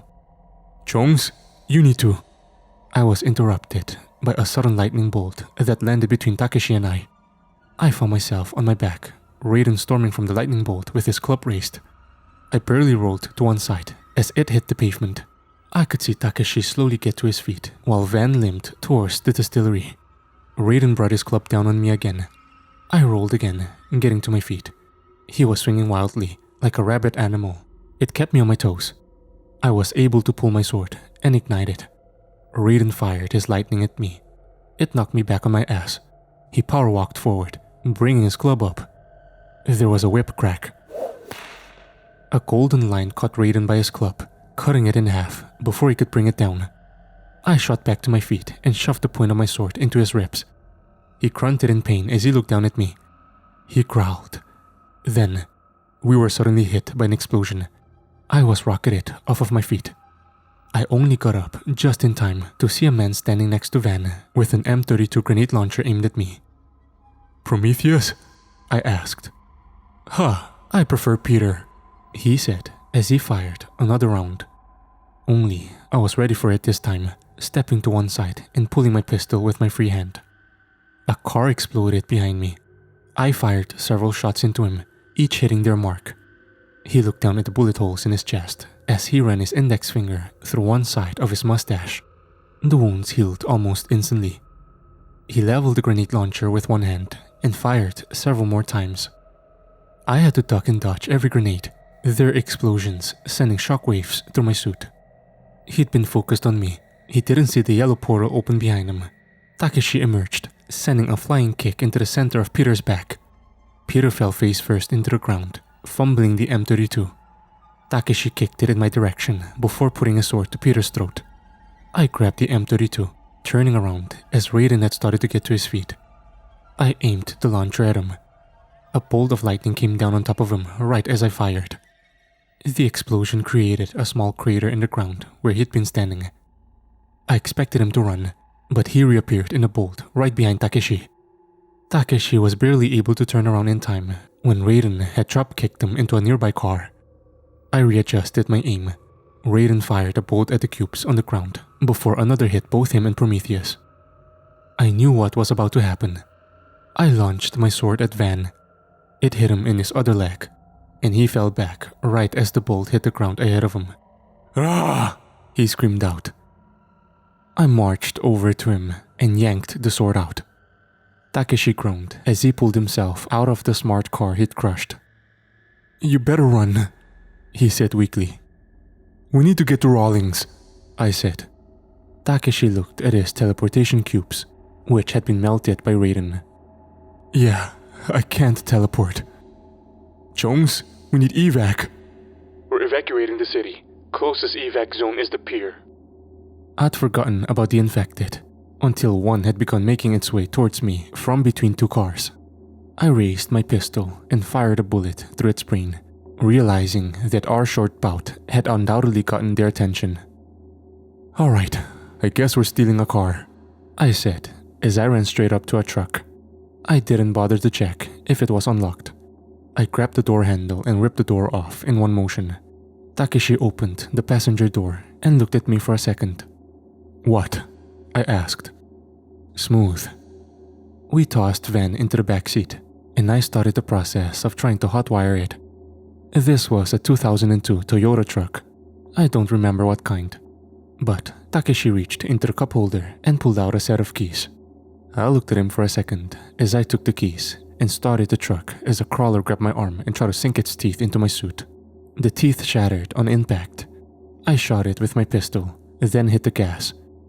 We flew out of the parking lot and into the street. The street was chaos. The creatures were tearing civilians apart. Where was the military? The city was a small town centered around a lake. The warehouse was maybe 2 miles from said lake. Like I said earlier, it was going on 4 a.m. The crawlers had gone after the homeless first, then the 24-hour restaurants and pharmacies. We passed it all as we drove towards the pier. Crawlers chased us on every corner. That was when the alarms started to go off. The alarms would wake everyone in the city, The pier was like any other, with an amusement park on top of it, only it was over the lake instead of the ocean. I admit, I did feel guilty about leaving. We arrived at the pier around the same time as the National Guard. They had arrived in a column of Bradley's APCs and tanks. The Bradleys gunned down the infected behind us. A chopper landed on the beach next to the pier, and Jones stepped off, surrounded by a squad of SEALs. We came to a stop and exited the vehicle. It was when we reached Jones that I could hear the National Guard engaging behind us. More crawlers were being gunned down. "What a mess," he said. Takeshi shoved Van into the chopper. "We can't even get one mess clean before we run into another," I said. "Welcome to US Intelligence. We're evacuating the city the best we can. GSF and the CDC are en route. They want to contain." The outbreak of Hopper, California is a story for another time though. It's better told by those who survived it. I was only there for the first 45 minutes of the official battle. I wish I could say I stayed to help, but we had our own battle going on. That and the National Guard, I think, handled themselves relatively well. The battle would also serve as the opener to what the US military and later the world would call the Lazarus War. Not that it matters to this story. We took Van to Rollins. He didn't say much on the trip over. He'd been quiet since we drove through the streets of Hopper. I'm not sure if it was guilt or if he was just upset that he had been captured. Maybe he was embarrassed. Maybe he feared Vlad's retribution. We arrived to find the team mostly in the infirmary. Aisha was the only person mostly unscathed. Keith had a gash in his side. It wasn't anything he couldn't handle. Miguel was missing a few teeth. 2 Green Knights had been killed. Vargas was standing over their body bags. I walked up to Aisha. "What happened? Where's Ophelia?" I could tell by the look that she gave me that I wasn't going to like the answer. I got my answer from Miguel's helmet cam. I'd stopped watching the feed as I'd engaged Van. The live feed had also been jammed, which was curious. It started as they entered the club. Ophelia had just given Takeshi an order to come back me up. The music pumped as the purple and green lights danced. No one really paid them any mind. Miguel was behind Ophelia. They both had their pistols out. The crowd ahead of them was dancing. That was when a man exited the crowd. This one in a dark hoodie. He walked straight up to Ophelia. Ophelia immediately flew into a rage and put her gun to his face. "Who the fuck are you? I told you to quit following me." "I'm here to take you home," he said. "Home? Fuck you," she barked. "Captain Wild, we can do this the easy way or the hard way." "Captain?" asked Miguel. That was when Aisha was suddenly next to Ophelia, a knife at the man's throat. The man looked down at her with a disgusted expression. "You threw your lot in with a filthy lightbender after everything they did to our people?" he growled. That was the moment my brain started screaming. This was a rogue god. Then the music suddenly stopped, and everyone in the club turned and looked at him. This was an ambush. I watched as several figures suddenly decloaked around them. These figures looked like they were wearing Spartan armor, with blue mohawks on their helmets and blue cloaks on their shoulders. Their eye and face holes had some kind of glass shielding as well. They used futuristic-looking rifles, which were all trained on my team. "I don't want to hurt you, Captain," the man said. "Vargas?" Ophelia replied. The Green Knights stormed inside the room with their heavy weapons raised. A fight ensued. The footage from Miguel's helmet cam becomes chaotic. There's a point where he attacks one of the assailants and is punched in the face. He's knocked out cold, his camera landing on Ophelia as she attacks the man in the face. He touches his bloody lip and looks at it. Keith is in the background shoving his sword through someone's throat. "Prometheus said you'd be hard to rein in." The armored man next to the leader steps forward with some kind of energy sword. The man puts a hand out to stop them. Aisha flashes in the background as she is engaged with another of the soldiers. Ophelia has her hands up and is ready for hand-to-hand. "I don't know who you are, but if you hurt my friends, I'm gonna kill you," she growls. don't know who we are? Bitch, you trained me. Ophelia doesn't register this. The man steps forward, and she takes a defensive step back. The man groans and raises his hand. Fine. He barked as a blue bolt of lightning hit her in the chest. Ophelia is out cold. I can hear Aisha growl as she throws her spear. It misses the man and hits the bar, shattering several bottles, the burning tip causing the bar to catch on fire. There's a few more seconds of fighting. Keith eventually comes over and grabs Miguel. Dude, your teeth are gone. Keith says as they get to their feet. Miguel only groans. Aisha teleports them away. I could feel several differing emotions at that moment. The most prevalent one was rage. Just raw rage. I wanted to find these motherfuckers and kill them.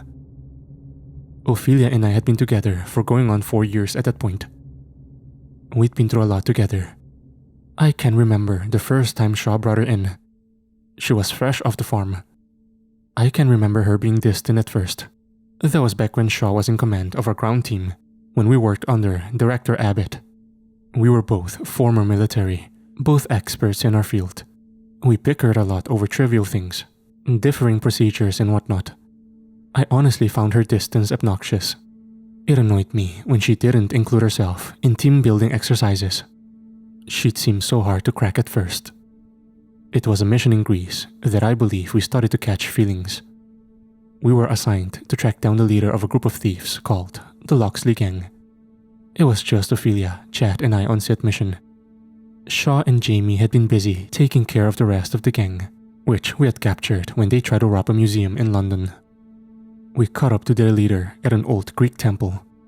It was in the middle of the day. The leader of the gang went by the moniker Agent Loxley. I think it had something to do with the bow and arrow. Anyway, we tracked him down, and the three of us cornered him with our pistols. I can remember the look in his eye.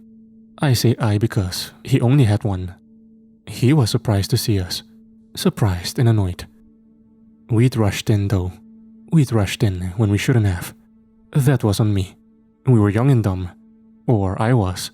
We didn't see the trap that shot an arrow into Chad's shoulder. I can remember being distracted for a split second.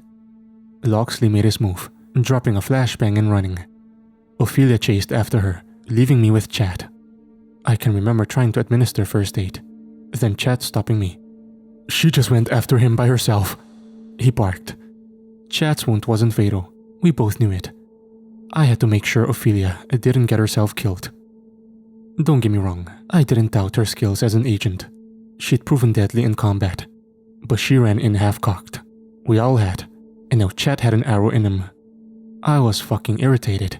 Irritated that she'd just run in after him without even saying a word. Chad assured me that he could move and get himself out. So I went after Ophelia and Loxley. I'd caught up to them in a tunnel, where I watched as Ophelia and Loxley engaged in a hand-to-hand battle. Her pistol was on the ground. "Loxley!" I shouted as I raised my pistol at him. Loxley kicked her in the chest, sending her into the nearest wall. She didn't fall over, but it was the space he needed to pull his bow and knock an arrow. I would have shot him in the moment he did so, but he moved at an almost unnatural speed. "Shoot me and I'll let go of the arrow," he said without looking at me. "Agent Wild, come to me," I said. You move and I'll shoot you. Now put the pistol down," Loxley barked. I growled under my breath and put the weapon on the ground and kicked it away. I could see Loxley smirk. Ophelia gave him a death glare. Loxley kept his bow aimed at her as he started to move further down the tunnel. "You Americans are persistent. I'm sure we'll meet again." I kept my eyes on him. He smirked at me again. "Persistence is an annoyance," he said as he let the arrow fly. I'm not sure what came over me. It was like the world slowed to a stop. I instinctively stepped in front of the arrow. The damn thing dug itself into my shoulder, deep into my shoulder. I grunted in pain. Loxley turned and ran. Ophelia started to run after him, scooping up her own pistol and firing off a shot. I started to run after her. Agent. The ground suddenly started to buckle under my feet. The world started to sway. I realized he'd coated the arrow with something as I fell to the ground. "Let's go," she said. I could see her stop as she turned to look at me. The look on her face was one full of shock. Her face was the last thing I saw before I went out. I woke up 3 days later with a fever. I was in the hospital. He'd coated the arrow with some kind of neurotoxin. The wound had also become infected. Ophelia was next to me when I woke up. She'd been looking straight at the floor, the heart monitor beeping behind her. "Hey kid," I said softly. She didn't look up. "Kid? Really?" she asked. "What's wrong with Kid?" I asked. She exhaled. "Nothing," she said as she looked up at me. "Why'd you do it?" she asked. "Do what?" "You know damn well what. You didn't have to step in front of that arrow." I laughed. The audacity of this woman. "Take an arrow for you. Now I'm the bad guy?" "You may not act like it, Agent Wild, but you're a part of this team. The team's safety comes first." "What about your safety? I could've," she growled under her breath. "You could've what, Agent Wild? Caught the arrow? Look, Shaw brought you in. Shaw sees something in you, and I'm trying so fucking hard to see it too. But you've got to start being a team player." Ophelia looked at the floor again. She gritted her teeth and stormed out of the room, walking right past Chad as she did so. Chad leaned against the doorframe. His arm was in a sling. "You bring me flowers?" I asked. Chad laughed softly. "How is it I got shot first, then had to help Ophelia pull an arrow out of your shoulder?" "Was yours poisoned?" I asked. "No, but the doctors did give me a tetanus shot, right in my ass." "That's not where that goes." Chad shrugged. Then he looked in the hallway like he was checking to see if Ophelia was there. He turned back to me and frowned. "What?" "This is the first time she's left your room since you came in." I thought about that moment as I stood there reading some SNOD files. I hadn't been able to find anything on rogue gods that wore the kind of armor I'd seen in the video. It irritated me even more. I found files on Raiden, his soldiers, or Tengu as they preferred. I found files on varying gods, Sobek, Set, Perron, Chernobog, but nothing on those soldiers. It was through Aisha that I gathered more information. She had gone to the main Lightbender temple in Rome with Keith and Takeshi. They were given scrolls and told a story. The Lightbenders, as stated before, are an order of people with angelic lineage. The closer they are to their angelic ancestor, the more powerful they are. The order itself was started by the Archangel Gabriel during a time when mankind was primitive and at the mercy of the much more advanced gods. The old gods themselves are not gods. In fact, they arrived on Earth during the Stone Age from another planet. They'd crashed. The primitives worshipped them. For a while, the gods were just. They were kind. They helped humanity advance. Some loved humanity, genuinely. Some did not. Those who did not became a problem. There was one god, one who I've spoken about previously, Prometheus, who took an ancient doomsday weapon and burned an entire city to the ground. Then he called it gifting the humans with fire. This was when the Order was created. The humans were allowed to live in peace with the peaceful gods, while also being able to defend themselves from the tyrannic ones. That all changed after the crucifixion. The old gods found themselves losing their followers rapidly. The Lightbenders started to become more aggressive, taking advantage of the new religion. They started to push the old gods out, eventually forcing most pantheons to leave. These pantheons all came together and started a megacity on an island somewhere. An island that was previously known as Atlantis. I can remember hearing all of this information, my blood boiling, then remembering the words the man had spoken in the video. "Our people? You trained me?" Something clicked in my brain. All of this as I stared down at a black and white picture. Ophelia standing there with a bloody sword in her hand. Several Lightbenders dead at her feet, wearing that same armor as the soldiers that had taken her. Who the fuck am I dating? I asked out loud.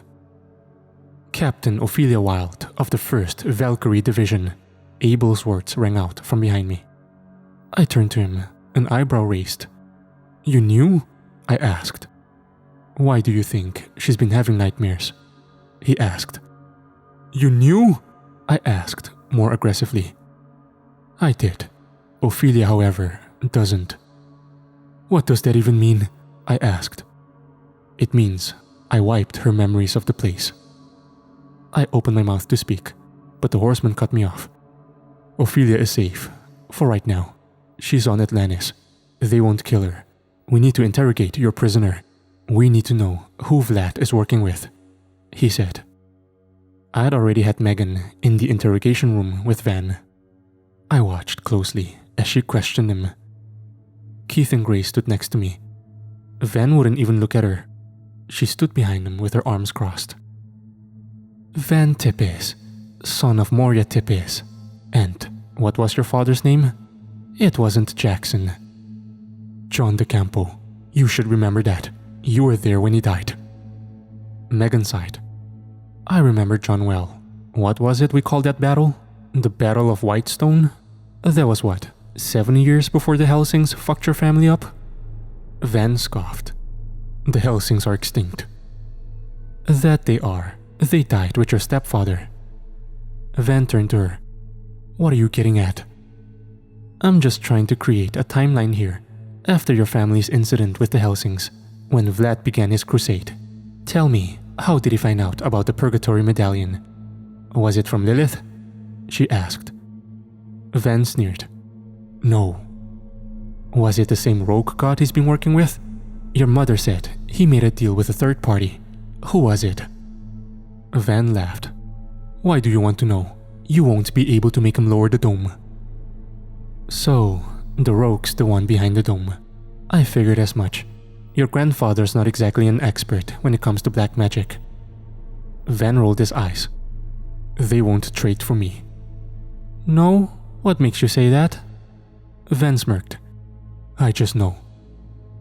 Uh-huh, Megan said as she circled him. Well, then I guess we have no use for you to be alive, she said as she conjured a fireball above her hand. Who's the rogue? Van didn't look amused. You're bluffing. Megan smiled and then shrugged. I guess, but if you won't talk to me. The door opened, and I could see Van's face morph into a look of pure hatred. Moria smiled as she stepped into the room with him. Van, she greeted. Mother, of course you're working with the enemy. Moria shrugged. The enemy, that's a subjective term. One could say that your grandfather, my father, is the enemy. Your enemy maybe, fucking traitor. Moria took a deep breath. I did what I had to do to ensure our species survived. You helped this witch collapse a mountain on grandfather. You split the coven. Your coven started the Shadow War, which nearly drove our species into extinction. Don't talk about ensuring survival. The Shadow War was necessary. Our little schism was causing problems already. We got noticed. There were too many of us. We needed too much blood. Van's eyes widened in shock. Vlad will kill you if I don't first. To give Moria credit, if her son threatening to kill her hurt her feelings, she didn't show it. That being said, the room went quiet. Who's the rogue? You don't know? Van asked his mother. Moria shrugged. He never told me. I was in spring, remember? Moria lowered down into his face. Look, I'm trying to help you. You can either tell us, or Megan can dig into your brain. The spell is extremely painful. It may even be deadly in your condition. I'm not afraid to die, Van said. Moria looked at Megan and nodded before leaving the room. Megan put her hand on Van's scalp, and his eyes rolled into the back of his head. He screamed loudly as Megan's eyes began to glow. Ah! I'll talk! Megan removed her hand. Van's scalp was smoking. He was panting heavily as his hands hit the table. He looked at Moria, that same face full of searing hatred. The rogue you're so heavily interested in is Loki, the Asgardian. Megan spun him around in his chair. Loki? She asked. Van spat in her face. Megan put her index finger to his forehead. There was a sizzling noise. His forehead started to smoke. Van yanked his head away. Yes! Loki's supposed to be dead, Megan growled. So is Vlad. I looked at the horseman. Abel rubbed his chin. Loki, that's unexpected. The Norse god of mischief? I asked. Like, from the Avengers? He was nothing like his Avengers counterpart. That version of him had daddy issues and an uncontrollable temper. This one, he's cold, calculating. He's also not even from Asgard. He's Lilith's son, with one of the Greek titans. No one wanted him. The Asgardians took him in. He was supposedly killed by Heimdall during the Battle of the Bifrost. Why didn't you recognize him? I asked. Because he can change his face. He's a trickster by nature, a shapeshifter, a powerful one too. He turned and looked at me. Megan exited the interrogation room behind us. Well, it looks like you're gonna get to go to Atlantis after all, Abel said. Why? It was on their orders that Loki was supposed to be killed. I'd like some answers, especially if we're about to have a confrontation. Do we have time for a side quest right now? Chad and his wife are still in the city, said Miguel. I exhaled. I'll have Jones contact General Elliot, see if we can coordinate a defense perimeter around the city. There's gonna be a fight when they come screaming out. We gotta be ready. I'll go to Atlantis and see if I can round up some help. Or at least, maybe a way to get this fucker to break. Maybe bring back my girlfriend while I'm at it. I need to get back to the Vatican. They have something there that may be of use to us, Megan said. What's that? I asked. It's a spell book that King wrote.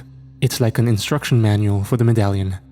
If I have it, I might be able to use it to track down the necklace. Once the fighting starts, I'd hate for any of you to end up in purgatory, or even worse, Gehenna. I nodded at her. Take Grace and Miguel. Aisha, I want you and Keith on standby in case this doesn't go our way. Abel snapped his fingers. We were suddenly teleported to his custom plane, where I found myself standing in front of a new Nemesis suit.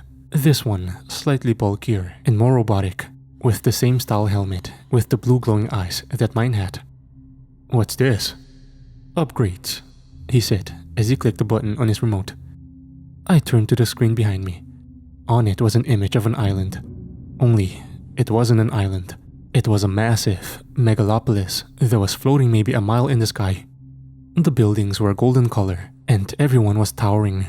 The island seemed to defy gravity itself. There wasn't a propulsion system holding it in place. I watched on for a second. I thought Atlantis was an underwater city. It was, until the gods came back to it. Now it sits high in the air, hovering somewhere in the Bermuda Triangle. I'm going to teleport you in. Once I do, the alarms are going to go off. They have sensors that can detect teleportation spells. You'll need to cloak. These people don't like outsiders. Then why disappear? Wouldn't that appear hostile? I asked. They'll kill you on sight regardless. Of the pantheons, there is only one who would be interested in hearing about who we're dealing with. Which one? I asked. Take a guess. I nodded. Horseman continued. You must find the Asgardian throne room. Avoid the Olympians and Egyptian pantheons if you can. If Odin hears what you have to say, he may listen. And if he doesn't? I asked. Horseman shrugged. You'll either be killed on sight or fed to a hydra, maybe both. That sounds unfortunate, I mumbled. The horseman watched as I put my new suit on. It fit more snugly than my old one. It was also slightly heavier. He'd upgraded the HUD system. It could now detect warding, as well as having kind of X-ray mode that could see through walls, if this thing wasn't overpowered before.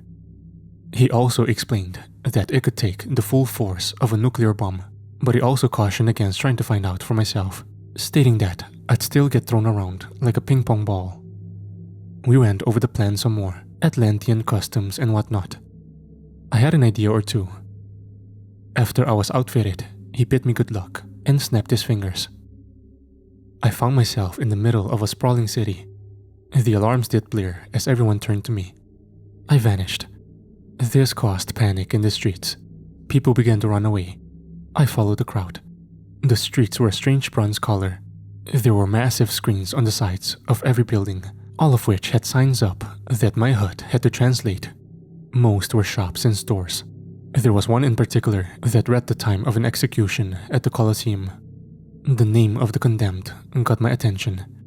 It was someone I just had an encounter with. Prometheus.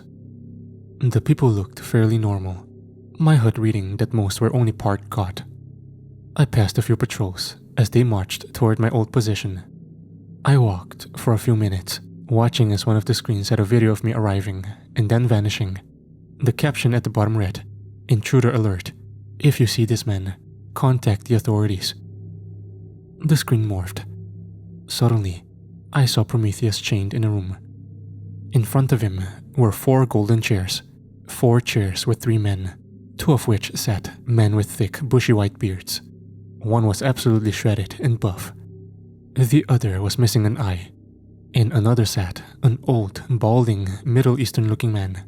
He looked more ancient than either of them. To his left sat a dark-headed woman with 4 arms. The oldest man spoke first. Prometheus, you stand here before the council accused of attempted murder on a member of one of the 4 royal families. Do you have anything to say in your defense? Nope.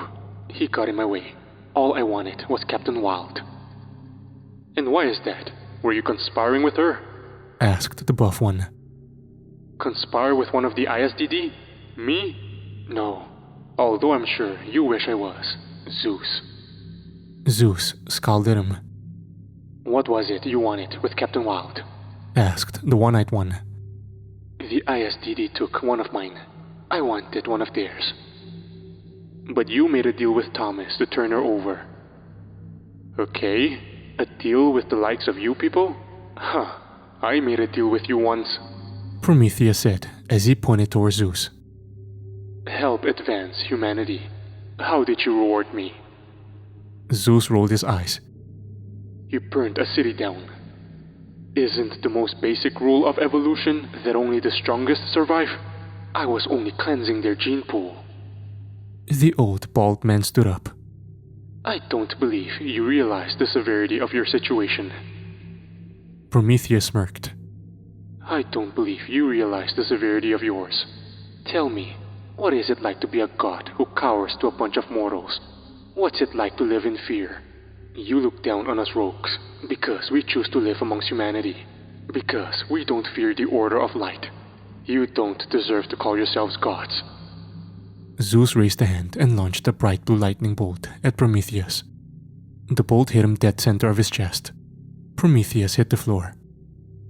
Be mindful of your words. You may find yourself being executed by the Hydra. The old one said. Prometheus gave off a wheezy laugh as he got to his hands and knees. Rah, rah, rah. Do you think I fear the Hydra?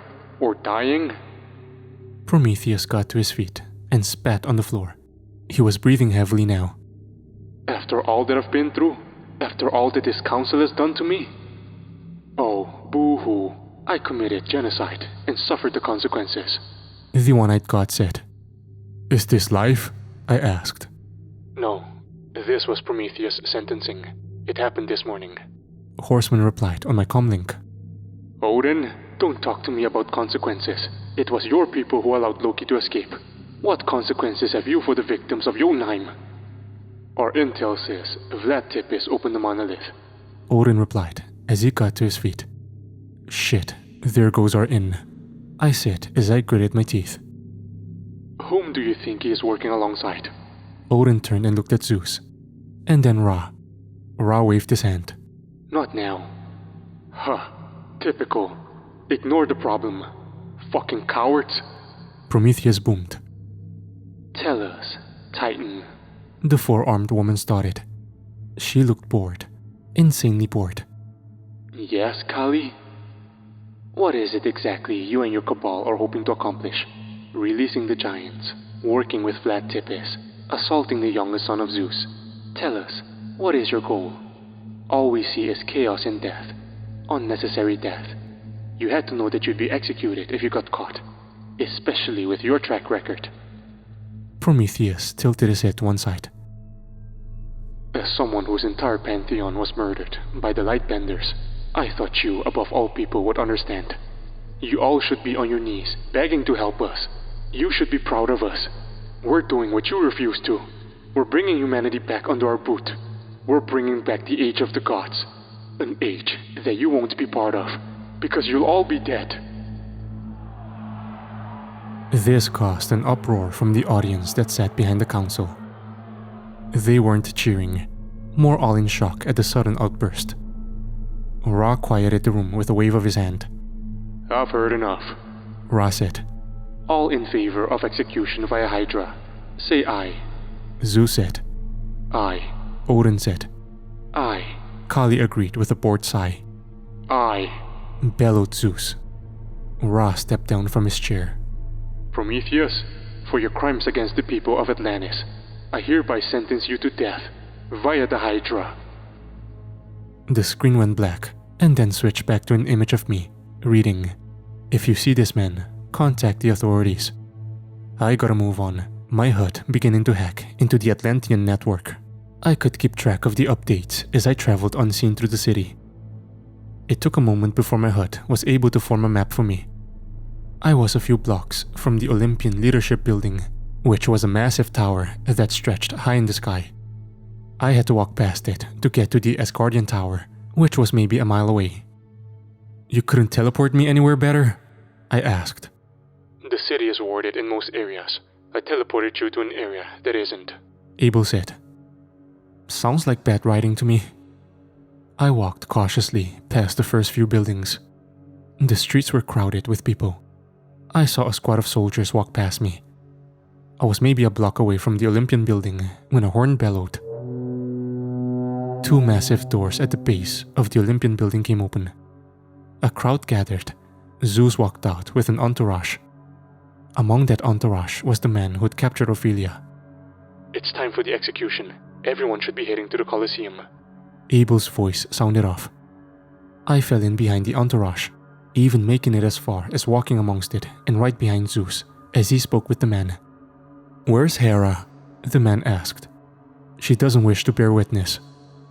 "She's never been squeamish before." "She's of the opinion that an execution isn't necessary," Zeus said. The man exhaled. "Because he assaulted me, your newest bastard." "Thomas, you may be a bastard, but your family, Hera knows the laws, whether she likes them or not." "Thomas? What kind of name for a demigod is that?" I asked. We walked further and further down the street. "Speaking of assault, you said Captain Wild didn't put up a fight. Did you falsify your report?" Zeus asked. "No, father. She surrendered to save her friends." Zeus sighed. "Thomas, I know you have a soft spot for her, but you must realize she's dangerous. She's not one of us. She's of Asgard. As is Thor, as is Heimdall. You had no problem with them training me. They didn't embarrass our family." "Allegedly," said Thomas. Zeus stopped and looked at Thomas. "You don't believe Athena's words?" Thomas groaned. "I never said that, but Athena's never taken losing fondly." Zeus scoffed before smiling. "If you lie on a report again, I'll have you flogged, son or not," Zeus said as he placed a hand on Thomas's shoulder. I can remember my eyes narrowing. Thomas stood there as Zeus walked past him and continued on. Another of the entourage walked up to him and placed a hand on his shoulder. "He doesn't mean that," the tall man in the toga said. "I know, Apollo." I was tempted to stand there and tail Thomas, but I needed to get to the Colosseum. I needed to see Odin. I wasn't sure how it would end. Odin was already aware of Loki. There would have to be a discussion. I didn't trust these gods, but we had a common enemy. We ended up at the Colosseum a few moments later. I followed the Olympians up to the Master Suite. It was like a pillbox at a stadium. There were 4 of them all lined up side by side. The stadium itself was like that of the Colosseum. The arena was floored with sand and lined with gold walls. The stadium was also indoors.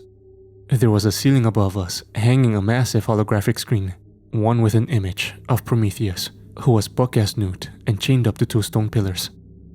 There was a man on some kind of small floating aircraft.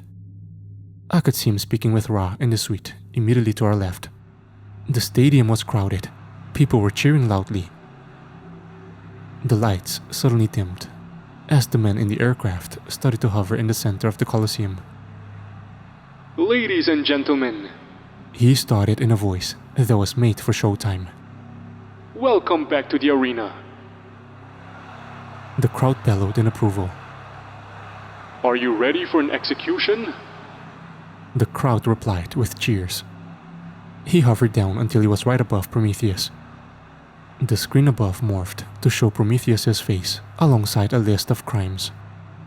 Here stands Prometheus. Crimes include attempted murder of a council member's family, murder of human civilians, robbery, assault of a council member's family, 2 counts of murder of Atlantean soldiers. His sentence, execution by Hydra. The crowd went ballistic as 2 sliding doors opened in one of the walls. The creature's screeches were loud. They sounded odd, like a mixture of a hyena and a dragon. The creature itself had a snake-like body with 4 stumpy clawed legs. It was the size of a Mack truck. It had 5 massive heads, with the one in the center being hooded like that of a cobra. The creature was an inky black color, its eyes included. They locked onto Prometheus. I thought the Hydra was the size of a dog, I asked. It was. That's a genetically modified clone, Abel replied. They watch movies here too. They want it, something fierce. I exhaled as the announcer put his arms out wide. Begin. The chains on Prometheus's wrists dropped. He looked down at them for a second, almost like he was trying to comprehend what was going on. I think I realized it before he did. This wasn't just an execution, it was a hunt. Prometheus turned to run. The Hydra's hits watched him for a few moments, almost like it was giving him a head start. Then it reared its center head back, screeched, and charged forward. The creature was on him in mere moments, one of its hits clamping down on his leg and tearing it off. Prometheus screamed loudly. He fell to the sand as blood pooled behind him, but his leg was already growing back. The creature seemed to notice this. He cried out when the middle head lowered down to be eye level with him. I saw him tremble with fear as the hooded head reared back up and spit a white blob of goo onto him. He screamed loudly as his body began to smoke and his bones and flesh melted. I looked away as I started to leave the suite. I walked out the open door and into what was a long hallway, where I could see a guard standing at the door to the Asgardian suite to our right. The guard was a broad man with long blonde hair and deep blue eyes. He turned my direction, then tilted his head to one side as he drew his sword. I was still cloaked, so I didn't understand what was happening. "Guards!" he bellowed. Abel? Who is this?" That would be Heimdall. Abel replied. Heimdall took 2 steps toward me and brought his sword down hard at my head. I sidestepped and drew my own. He followed his first blow with a second aimed for my head. I blocked it with my own blade. "Who are you?" he demanded. "I'm Nemesis," I replied. He squinted at me. "No, you're not." Oh my god, he thinks you mean the goddess. Abel said. He launched a few more blows at me. I managed to dodge and block them. We'd gathered a crowd now. The Olympians were watching Heimdall fight an invisible enemy from one side, the Asgardians from the other. "I'm not here to fight you," I said. "Then you're here to die," Heimdall growled. "Jesus Christ," I said as I sidestepped another blow. In the corner of my eye, I could see a buff, red-headed man pull a hammer from his belt. He flicked his wrist, and the hammer's handle extended. Blue lightning began to crackle on it. "Heimdall, get down," he said calmly. I turned just in time for him to send what basically equaled to a wave of lightning that slammed into my suit. This somehow disabled my cloaking device as it knocked me into the Olympians. My muscles suddenly ached a bit.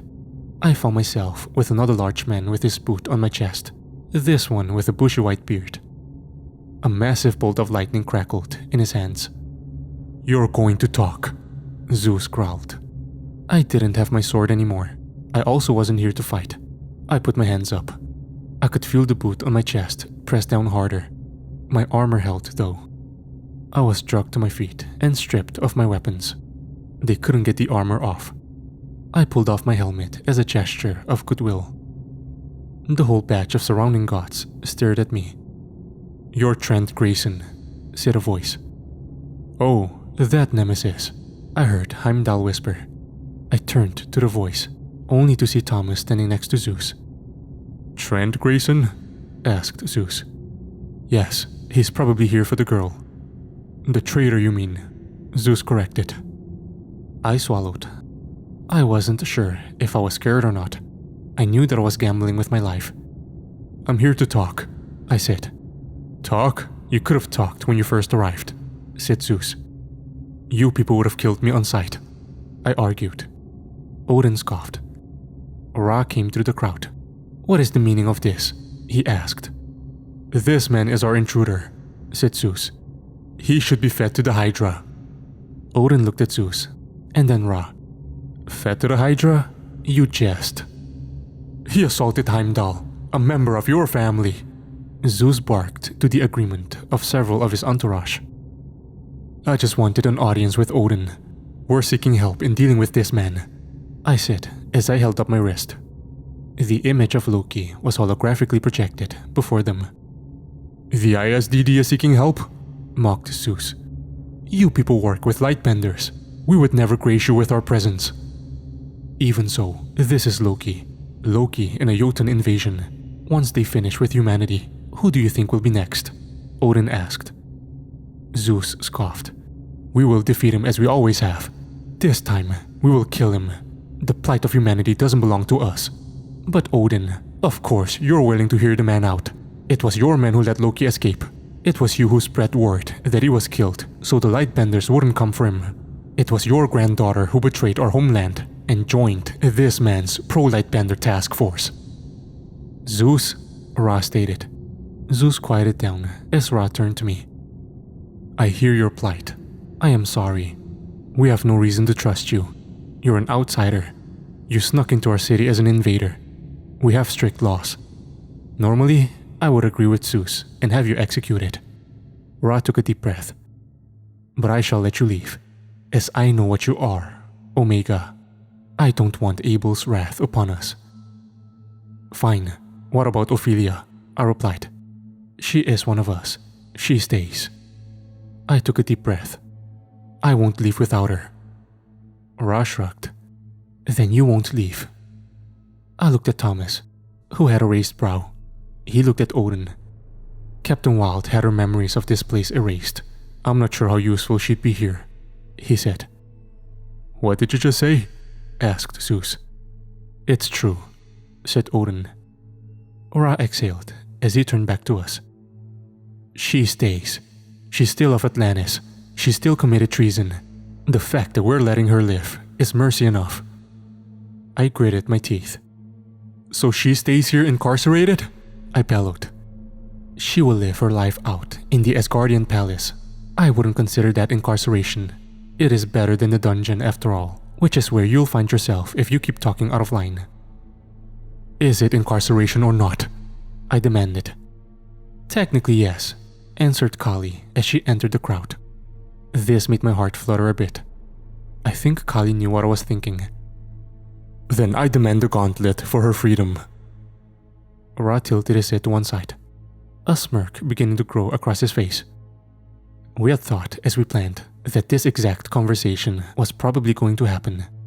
I only needed confirmation that Ophelia was incarcerated. "The gauntlet?" asked Ra. Zeus let off a bellowing bout of laughter, as did his entourage. "You run the gauntlet? You would die," Zeus laughed. "Then let me do it," I said. Zeus looked at Odin, and then Ra, and then Kali. "You're not considering this," he said. "A challenge has been issued. A challenge has been received. Captain Wild's freedom. if you beat the gauntlet. All in favor, say aye, Odin said as he stepped towards me.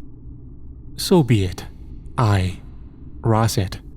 Aye, Kali said as she licked her lips. Nay, Zeus said as he looked at Odin, who was still studying me with his one good eye. His eye narrowed as he smirked. Aye, he said. Zeus groaned in outrage, but there was nothing he could do, and he knew it.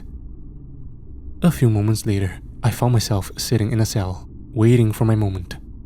The gauntlet was scheduled to be run in a few hours. I was hoping I had that kind of time. I spent most of the time in my cell mentally preparing myself. Abel had told me what the gauntlet was, the most difficult task Atlantis had ever created. It was a battle, 5 rounds in the Colosseum with the worst genetically modified creatures selected by the Council from all corners of mythology, followed by a battle with the champion of Atlantis, the Greek god of war, Ares. Abel had told me that he'd never been defeated in the arena. The closest anyone got was Thor, and that was a draw. The cell I was in was small and damp. It didn't have any furniture, just bars and darkness. I wasn't sure how long I'd been in there when I got my visitors. Thomas stood on the other side of the cell bars. I looked up at him. He was young. He couldn't have been older than 21. He looked tired too. You know how long we've been searching for Captain Wild? He asked. I don't care. 4 years. She was supposed to infiltrate your military and keep tabs on any information about our people. That's how she knew to get herself noticed by Shaw. She was supposed to check in once every 3 months. Then, 3 years ago, she showed up for one check-in, and she was different. She seemed sad and tired. Thomas exhaled as he looked away from me for a moment. I should have seen it then. She trained me almost my entire life. You see, I was supposed to run training drills with my dad's men, but Hera wouldn't allow a bastard to get training in her hall. The Asgardians took me in, trained me. Thor helped me hone in my powers, while Ophelia taught me hand-to-hand. She was like a big sister. That last check-in, she requested to come home. I told her no. I said she could do it. I believed in her. I should have seen it. Look, man, I didn't know. I didn't even know this place existed until today, I said. Do you love her? He asked, looking straight at me. I do, I said. He nodded. I can't imagine you'd be here if you didn't, he said thoughtfully. He put his finger to his ear. Coast is clear, he said. There was a snap. Odin and Ophelia suddenly stood before me in my cell. Ophelia threw her arms around me, hugging me tight. I looked over her at Odin, who narrowed his eye. We can't stay for long, he said. Why'd you come here? She asked in my ear. You're part of the team, like it or not, I whispered back. She laughed softly as we separated. You truly don't remember this place? I asked. She shook her head. The horsemen erased my memories of it. Why? She shrugged. I don't know. There will be time for that later, Odin said. You face the gauntlet. I know not if you're a fool or extremely brave. You do know that to fail means death? I know, I said. He narrowed his eye again as he took a deep breath. I hope you win, he said as he snapped his fingers. He and Ophelia vanished, leaving me standing there looking at Thomas. Thomas had his arms crossed. Is there anything you can tell me about the first 4 rounds? I asked.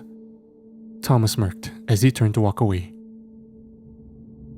A few hours later, I was standing at an open doorway to the arena. They had given me my helmet and arsenal back.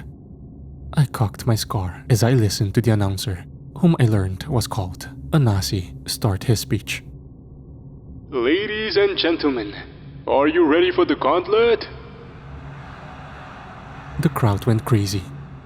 Well, here it is. Or, here he is. The infiltrator of Atlantis himself. The man who's gone toe-to-toe with angels. The head of the humans' latest and greatest supernatural defense division. Trent Grayson. or as the humans know him, Nemesis. I took a step out of the sands, my head reading my surroundings. I had my rifle shouldered and my sword on my back. The crowd went wild with my boos. My eyes quickly shot into the Asgardian suite, where I located Ophelia sitting next to Odin and the big red hit from earlier. She looked nervous. I turned my attention to Anasi, who hovered overhead. You all know the rules. 5 rounds of the worst, the baddest of the bad. The first 4 rounds against the most dangerous creatures in our arsenal. The freedom of the woman he loves in the balance. The crowd booed again as an image of Ophelia appeared on the screen above me. I gritted my teeth. Now for his first opponent. From the heart of Greece, the rival to one of the fiercest Olympian champions to ever walk the earth. The centaur that almost brought Heracles himself to his knees. Nessus. The doors on the other side of the arena opened slowly. The crowd boomed. Then came the centaur from the blackness. It had the torso of a bodybuilder, only with 4 arms. Its torso sat atop the body of a massive black racehorse. The thing had glowing red eyes that stared at me from the eye holes of a Greek hoplite helmet. It wielded 2 massive battle axes. My hut scanned it the moment it walked out. It bellowed a mighty roar that made the crowd scream with excited ecstasy for blood. Are you ready? Anasi asked, hyping up the crowd. Let the games begin. The beast charged me with his axes raised. I took a deep breath. My hut read that his height was thick. I leveled my rifle with it. It bellowed, kicking up sand as its speed increased. I squeezed the trigger of my rifle. A shot silenced the crowd. Nessus collapsed, a hole in his face where his left eyeball once was. The crowd was dead silent. I could see Anasi raise an eyebrow in surprise. I could also see Zeus was beet red with anger, while Odin was smiling. Ra and Kali were indifferent. I can't believe that worked, I said. What a shot, Anasi complimented. But human firepower won't stop the next opponent. I could see the doors open ahead of me. I read it myself, but nothing came. I wonder how this man would fare against the beast that haunts the sands of Mongolia. Ladies and gentlemen, I give you the death worm. Right on cue, my hut picked up on movement under the sand beneath us. I watched in horror as the worm erupted from the sand beneath the centaur, swallowing it in one bite with its pink fleshy mouth before turning its attention to me. I raised my rifle and let off round after round. The bullets did nothing. The beast burrowed back into the sand, my hut keeping track of it as it swam toward me. I knew running would be a waste of time, so I calmly placed my gun onto my back and got ready to experience the tail of Jonah. It came up from underneath my feet, swallowing me in one bite. It was dark inside of the beast. Its teeth gnashed against my armor. I was thrown around like a pinball. I pulled the pin on a grenade and let it explode. The beast roared in pain as it hit the ground. I pulled my sword, and it ignited, illuminating the beast's throat. I could see Nessus's corpse already being pulled through a wall of pink flesh. I did this with a snake before. It was way worse, I said as I slashed the nearest wall. The death worm roared in pain as I dove out toward the light, finding myself on the stadium floor, the death worm in its death throes behind me. The beast went still. The crowd was bellowing in approval. I smelled of warm blood and guts. I could see Anasi laughing above me. Well, the human proves himself a capable warrior. But can he beat the bane of Minos? The horror of the labyrinth? The Minotaur! The doors behind me opened. I heard the bellowing. I turned quickly as the Minotaur lumbered forth from the darkness. Its body was humanoid, albeit covered in thick fur. Its head was that of a bull with a golden ring in its nostrils. It carried a massive hammer on one shoulder. It towered over me. My hut's reading had it at 8 feet tall. The beast held up his hammer and bellowed loudly. The crowd went nuts. I started to go for my rifle. Guns won't work on this one. Abel's voice came across my comms. I was wondering where you were, I replied. I've been busy. There was another incident at the Vatican. What happened? Not now. I didn't hear Anasi say begin this time. I just knew that the beast was almost on top of me, bringing its hammer down hard toward my head. I took a step to the side and readied my sword, but the Minotaur was faster than I expected. His follow-up swing came straight off the ground and nailed me in the chest. I was sent hurtling back, bouncing across the sand. I lost my grip on my sword. It had landed a few feet away, but I didn't have time to die for it as the Minotaur was upon me again, its hammer coming down. I rolled to one side, pulling my pistol and putting several rounds into it. That didn't work. I knew it wouldn't work. The beast was annoyed now. It bellowed at me again. I yanked a flashbang, pulling the pin and threw it in the creature's face. This stunned the creature long enough for me to die for my sword. It charged forward, swinging its hammer in a blind fury. My sword ignited. I was cautious upon approach. The beast was still swinging. I lopped the hammer in half with my sword. This got the Minotaur's attention. Its eyes locked onto me right as I was about to launch my follow-up swing. It let go of what was left of its hammer as it took a step back to avoid my sword before taking another one forward and punching my helmet in the face. The armor held, but I still felt the impact as it sent me rolling across the sand. I lost my sword again. I got to my feet as he charged me with his ivory horns aiming at my chest. I took 2 steps forward and caught him by his horns. To my surprise, he came to a dead stop. I could feel all the force he was trying to push me back with. It was immense, like trying to stop a truck. But I did it. He grunted as I started to push one horn and pull another. The Minotaur whimpered when one snapped off. He staggered back a few steps before reorienting himself again. He bellowed, his rage now infinite. He charged me again, colliding with my suit hard enough to send us both tumbling to the sand. I heard a gasp, then could feel something wet and warm on the hand of my suit. I shoved the beast off of me, the horn still sticking out of its ribcage. The creature was still alive. I bent over and picked my sword up, the creature still struggling to breathe behind me. I walked back over to it and looked up at Zeus. Next to him was a young woman who glared down at me, a woman my HUD identified as Athena. I'd never seen her before. She looked incredibly resentful. I sliced the Minotaur's head off with one swing. A pool of blood formed at the Minotaur's neck hole. A human has bested 3 rounds of the gauntlet. I would be remiss if I didn't admit how impressive that is. But this is the gauntlet. There is no time for celebration, only the next round. Mr. Grayson, you are 1 round away from the champion. 1 enemy stands between you and Ares. Let's see how you fare against the Hydra. The crowd cheered in anticipation. I only loaded another mag into my rifle, watching closely at the door on the side of the arena. I could hear it before I saw it. The cackling screech. The beast's center head emerged first, its black eyes locked on me and blazing ferociously. It was a lot bigger up close. Its other 4 heads bobbed and swayed. The center one stayed locked on. How do I kill this thing? I asked. You have to disable the heads without cutting them off. Horseman replied. No shit. Begin, Anasi preached. The beast lurched forward. I raised my rifle and riddled it with bullets.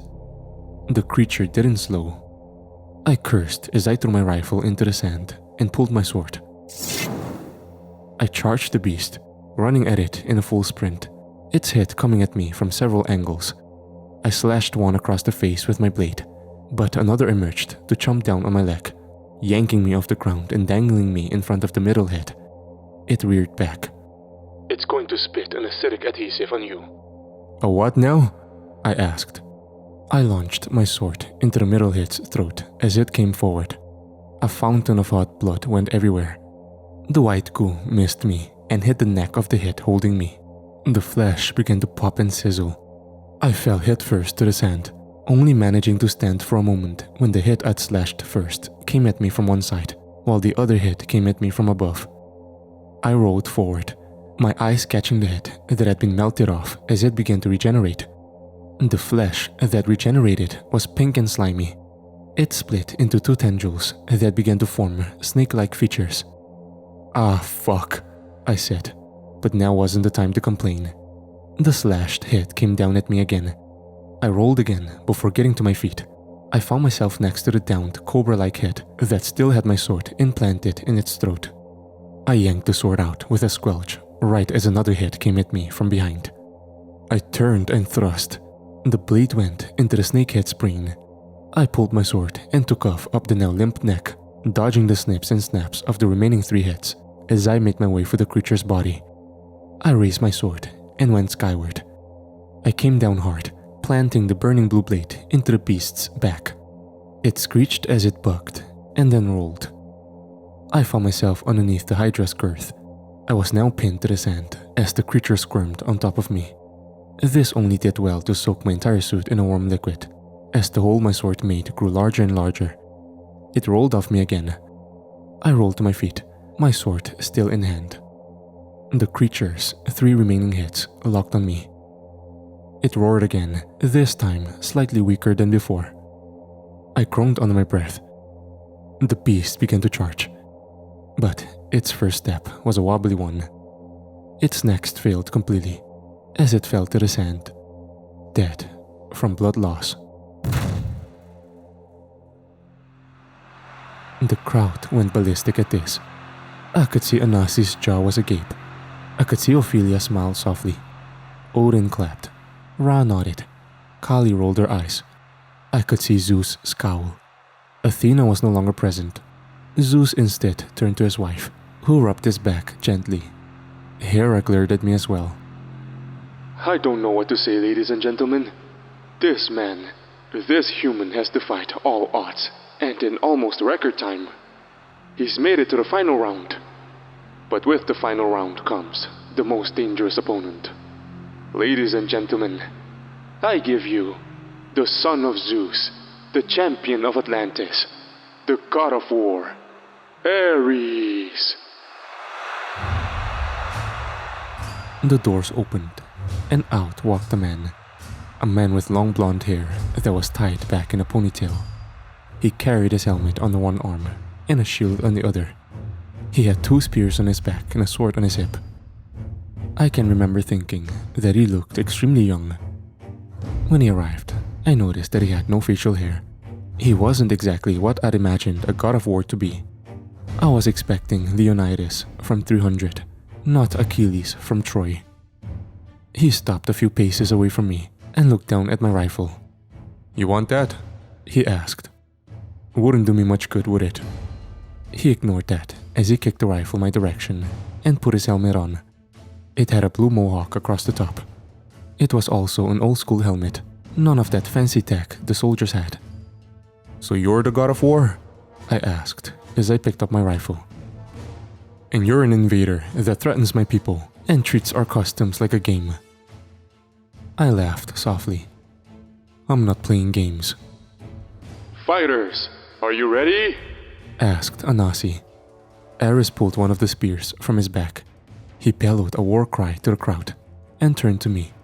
"I'd say I wish you well, but the rules dictate that one of us must die," he said. I rolled my eyes as I cocked my scar. "Begin!" I hip-fired the rest of my mag at him. Ares raised his shield instinctively. I took advantage of this, charging forward and drop-kicking it as hard as I could. This caused him to stumble back a step or 2. I followed this up by launching the rifle at his face as I pulled my sword and pistol. He glanced the rifle to the side with his shield before returning fire with his spear. I ducked under it and closed the distance between us. He blocked the first 2 blows with his shield before drop-kicking me in the chest. I was sent hurtling across the sand until I landed next to his spear. I got to my feet, just in time to see a second spear coming at me. I sidestepped it. "Missed me," I said to myself. Then, both spears suddenly exploded. I was sent face first into the sand by the sheer force of the explosion. My ears rang and my back ached. I started to get to my feet. I was maybe on my knees when he kicked me in my chest. I flew backward a few steps.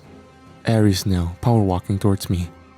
I raised my pistol and fired off several shots.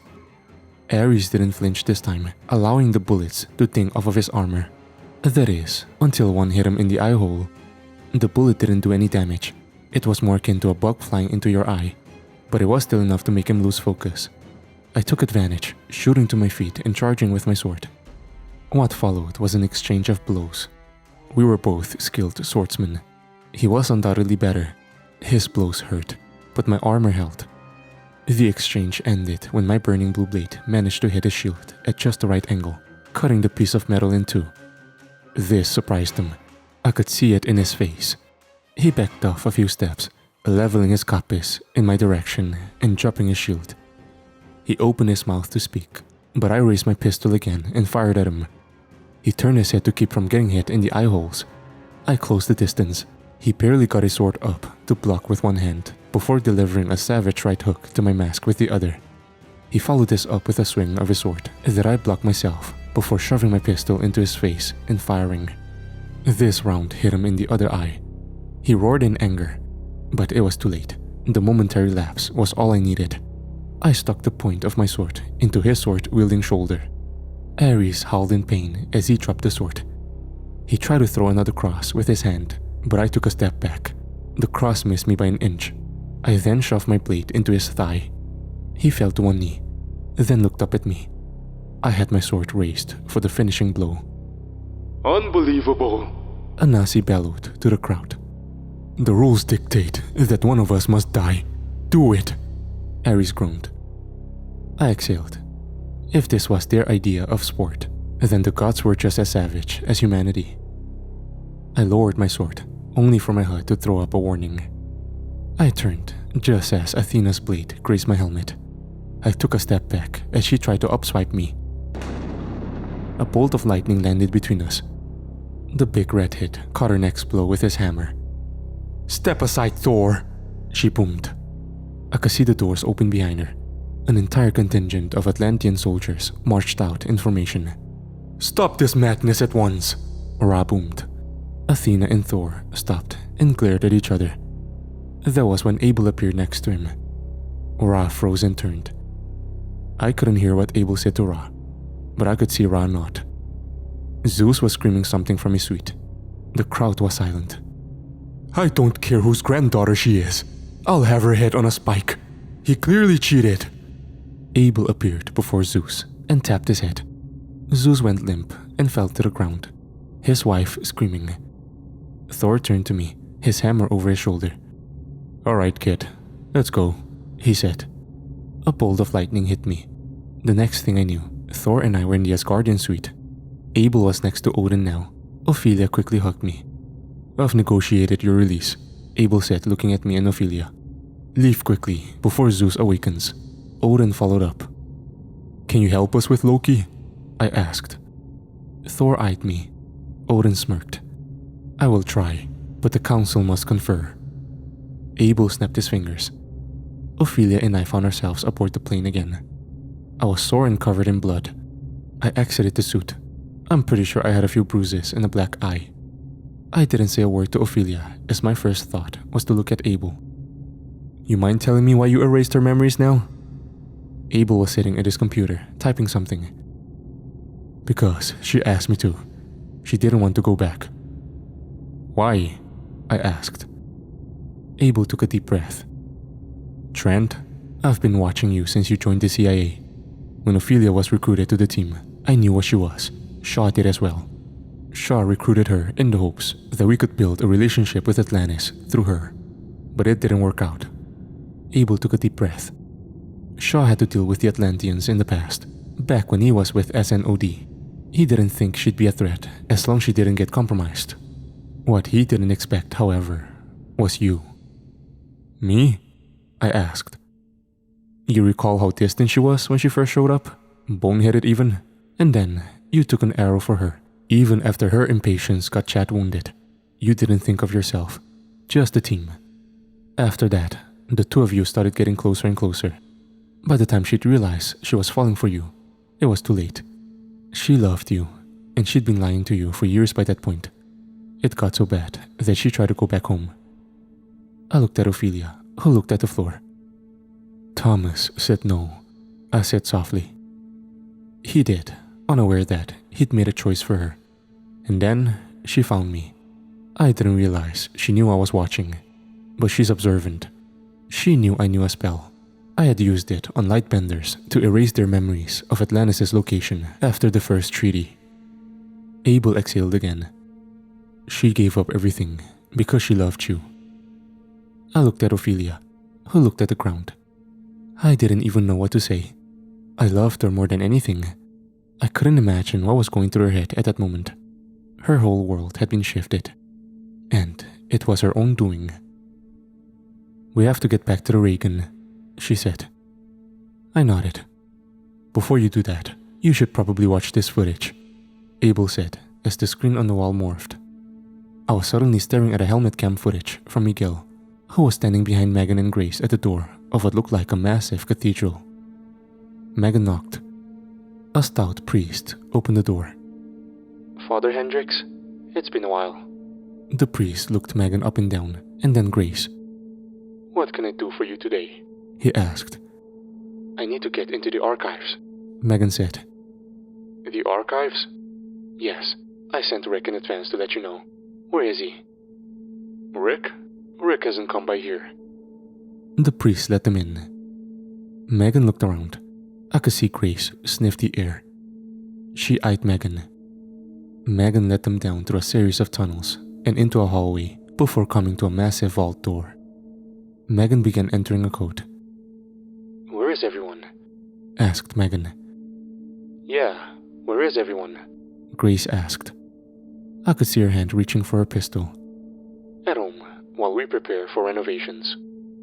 Megan raised a brow as she turned to the priest. Most of the staff lives here? The door behind her opened, revealing a man with a raised shotgun. There was a loud crack. The priest flew to his back. The crack echoed throughout the halls. This was followed by an explosion from the ceiling above them. Megan got a barrier up to stop the raining rubble as men in black uniforms fast roped in. Megan turned back to the man at the door, who'd already shot one of the men off the rope. Let's go, he shouted. Grace grabbed Miguel and yanked him in while Megan blasted fireballs. As the door closed, I could see the priest sit up and smile, revealing several razor-sharp teeth. Miguel got a good look at the man with the shotgun. My heart dropped. I could feel myself tremble. The man I was staring at was Rick Grayson. The man I was staring at was my father. What?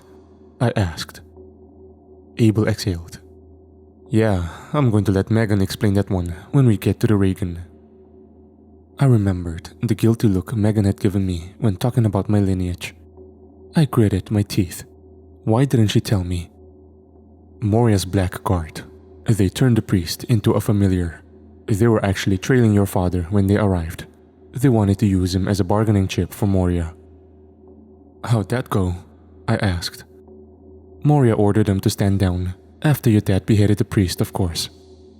I looked at Ophelia, who put her hand on my shoulder and gave me a reassuring squeeze. Is there anything else I need to know? I asked. Your brother's in Norway. He was part of the first Special Forces wave sent in. His team actually rescued Chad and Rachel, but they're currently trapped. Jesus fuck, I barked. My head was spinning.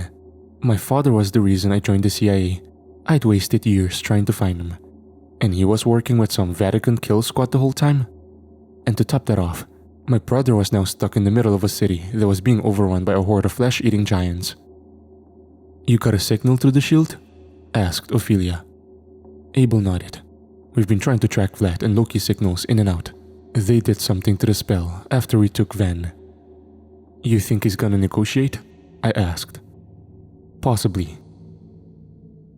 Abel gave me about an hour to process and clean the blood off of my new suit. I thought about the last actual good memory we had of my father.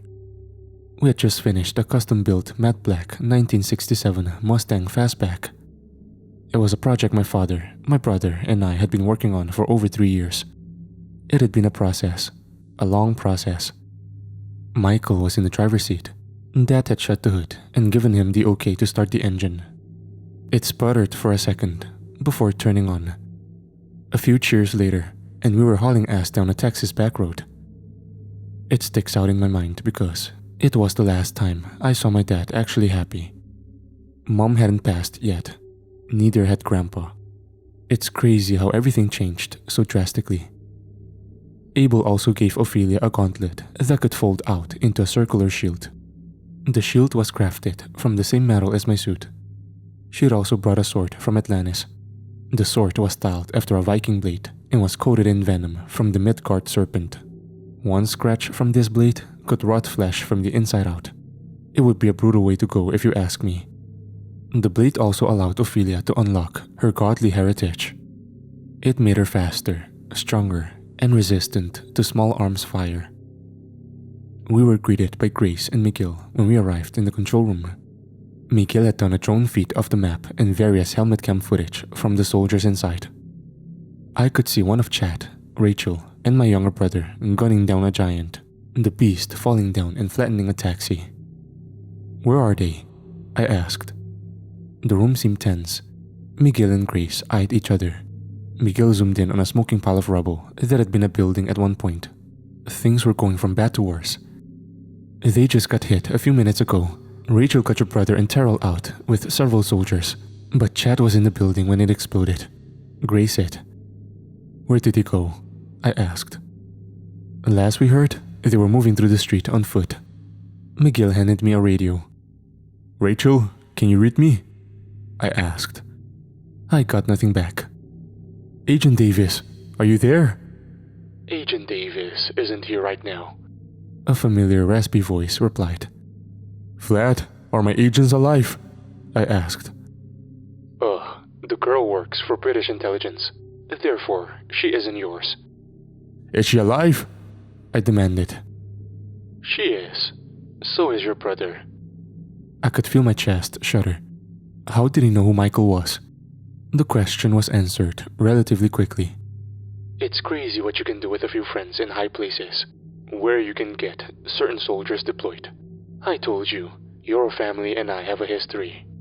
Yeah, my grandfather burned your ass with a flamethrower. I don't care. If you kill Rachel or Michael or anyone else you have that's still living, I'll make sure you never see your grandson again. I could hear Vlad laugh. In exchange then, you want your people back. I want mine. There's a warehouse at the northern edge of the shield.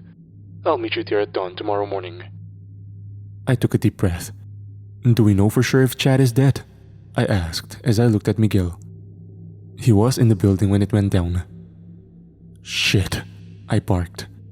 I took a deep breath as I tried to think. Tell everyone to start prepping. Someone get me Alan Jones. As I said earlier, things seemed to just be getting crazier and crazier. I was angry and overwhelmed at the same time. I was doing my best to keep it together. We had 6 hours until sunrise. We needed to prep. It also gave me time to get my head on straight. I spoke with Jones briefly. General Elliott, who was in charge of the US forces in the area, had already deployed a tank division just outside the city. We also had air support on standby. They were just waiting for the shield to come down. We all figured that Vlad would try something. Moria made that very clear when I spoke with her.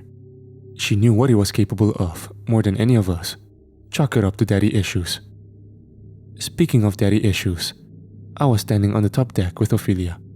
We were watching Vargas and the Green Knights load gear into an aircraft. Are you sure about this? Ophelia asked. We need all of their forces focused on the north side of the city. You take your team through the south. They don't have any air support, so we'll airdrop you in.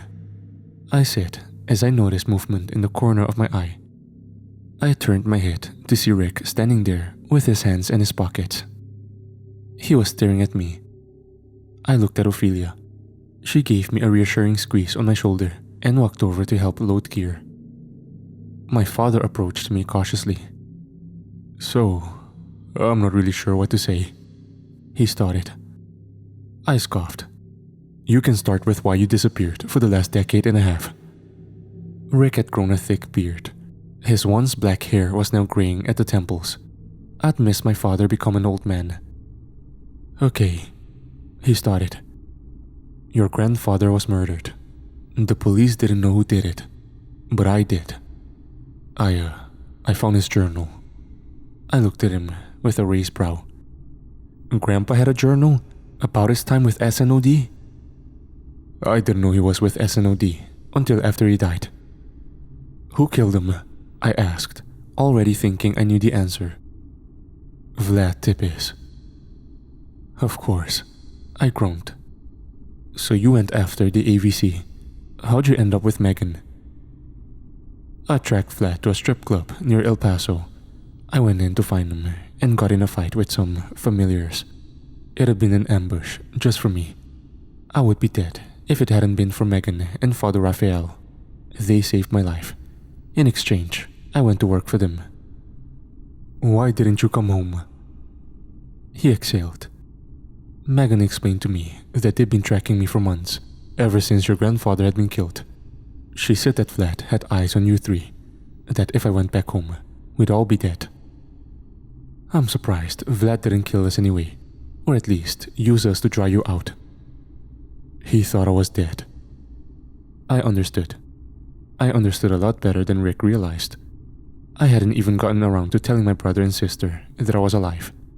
They knew I had died in Grozny. They didn't know that I was back, and it was solely because I didn't know what to tell them. I'd died. They'd had a funeral. They'd grieved me. That, and we'd never had time. Michael was in Delta and had been deployed when I came home. Anne worked for a law enforcement agency and was busy. I didn't want to interrupt their lives, especially with everything that's been going on with this new case. But as I spoke with Rick, I realized that Michael being in Norway was no accident. Vlad had said as much himself. This reeked of Gideon. Raiden's escape reeked of Gideon.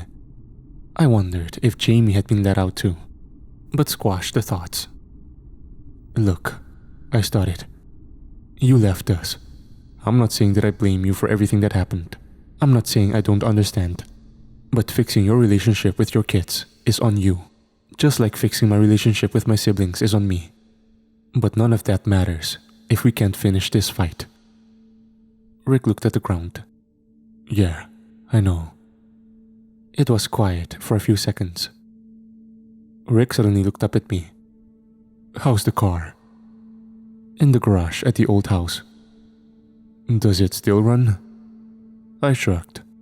"No idea." That was when Keith came running out onto the flight deck.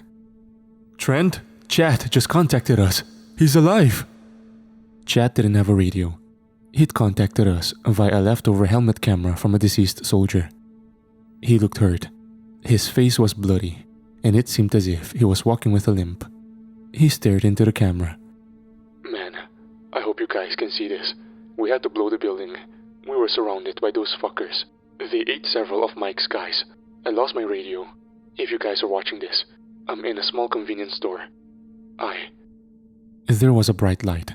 Chad turned to it, shining the helmet camera on the doorway as a figure entered. "Shit," Chad growled. The figure blitzed forward. It was a man that moved faster than the camera could track. A vampire, no doubt. There were gunshots and the sounds of struggle. The camera hit the floor, aimed at the doorway. Another figure entered the room. This one was clearly Vlad.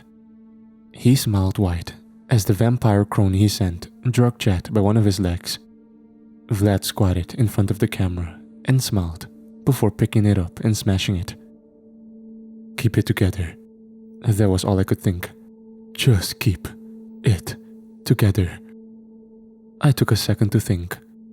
Vlad would have all his prisoners at the exchange. What kind of trick would he play? A few hours later, I was standing next to the shield. My HUD actually scanned it. The shield was highlighted a pinkish color in my HUD. It was invisible to everyone else. I was flanked by Grace, Megan, Takeshi, and Rick. Ophelia had Keith and Aisha, as well as Vargas and his Green Knights on a plane high above the city. We waited in the street next to the warehouse. I had Van Tippis on his knees, with his wrists bound in silver garrote wire and his mouth taped up. We stood there silently. There was maybe 10 feet between the shield and a wall of fog. It took a second for us to see movement. A few silhouettes are starting to emerge. 4 hostages with backs over their heads. Men in black uniforms with rifles aimed at them.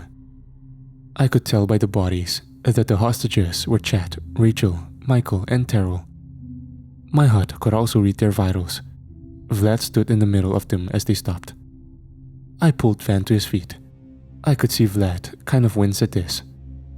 "Mr. Grayson, good to see you again," Vlad greeted. I didn't answer. I just glared. Vlad looked behind me at Rick. "Ah, it's a family reunion. Did you tell him about Jean?" Vlad asked. Rick didn't answer that. Vlad's smile widened. "Let's get this over with," he said. My HUD registered as the shield vanished. Vlad pulled the mask off of Michael's head. His eyes shot straight to my helmet. Then to Rick. "Dad?"